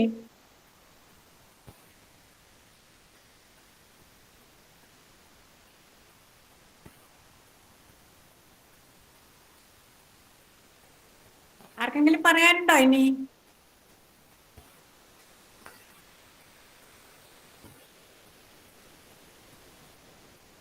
ചന്ദ്രേട്ടാ, ശരിക്കും പറഞ്ഞ ക്ലാസ് വളരെയധികം ഇൻസ്പിറേഷനിലാണ്. കുട്ടികൾ അത് വേണ്ട പോലെ യൂട്ടിലൈസ് ചെയ്തില്ല, വാസ്തവമാണ്. പറയാണ്ട് വയ്യ. കാരണം ഇപ്പോഴത്തെ കുട്ടികൾക്ക് ഇത്രയൊക്കെ കിട്ടുന്നത് ശരിക്കും വലിയൊരു കാര്യം തന്നെ. പിന്നെ എന്താ പറയാ, കുറച്ചുകൂടെ കുട്ടികളെ ഒന്നും കൂടെ ഗ്രൂം ചെയ്ത് എടുക്കണം എന്ന് തന്നെ പറയാൻ പറ്റുള്ളൂ. ചന്ദ്രേട്ടന് ബോറടിച്ചോ എന്നുള്ളതാണ് സംശയം. എനിക്ക് ബോറടിച്ചൊന്നുമില്ല. കേൾക്കുന്നവർക്ക് ബോറടിച്ചിരിക്കാതിരുന്നാ മതി. അയ്യോ, ബോറടിക്കല്ല. ഇത് ശരിക്കും കുട്ടികൾ ഇതിലേക്ക് ഇൻവോൾവ് ചെയ്ത് കഴിഞ്ഞാൽ എത്രയാന്നുള്ളത്. ഇപ്പൊ നമ്മളൊക്കെ കുറെ വലുതായി. ഞാനൊക്കെ സ്കൂളിലത്തെ തന്നെ എന്ത് ചെയ്യണം, ഇപ്പൊ ഏറ്റവും ഇമ്പോർട്ടന്റ് ആയിട്ട് നല്ലോണം പഠിക്കണം, കോൺസെൻട്രേറ്റ് ചെയ്ത് പറയേണ്ടത്. പക്ഷെ എങ്ങനെ പഠിക്കണം എന്നുള്ളത് ഇപ്പൊ എല്ലാ കുട്ടികൾക്കും ഈ ക്ലാസ് ശ്രദ്ധിച്ചാൽ വളരെ ഭംഗിയായിട്ട് മനസ്സിലാവും. അത് എങ്ങനെയാണ് ശ്രദ്ധ, അത് സയന്റിഫിക് ആയിട്ടും അല്ലാതെ വളരെ കൃത്യമായിട്ട് പറഞ്ഞു. അപ്പൊ ഓരോന്നിലും എന്തിലും എങ്ങനെ ശ്രദ്ധിക്കണം, ഫോക്കസ് ചെയ്യണം എന്നുള്ളതിന്റെ ആ പ്രാധാന്യം മനസ്സിലാക്കി പഠിച്ചു കഴിഞ്ഞാൽ എല്ലാവരും നല്ല ഉന്നത. എന്തായാലും ഇത്രയും വലിയ ക്ലാസ് സംശയമില്ല, വളരെ സന്തോഷം. ശരി, അപ്പോ ഓക്കെ, താങ്ക് യു.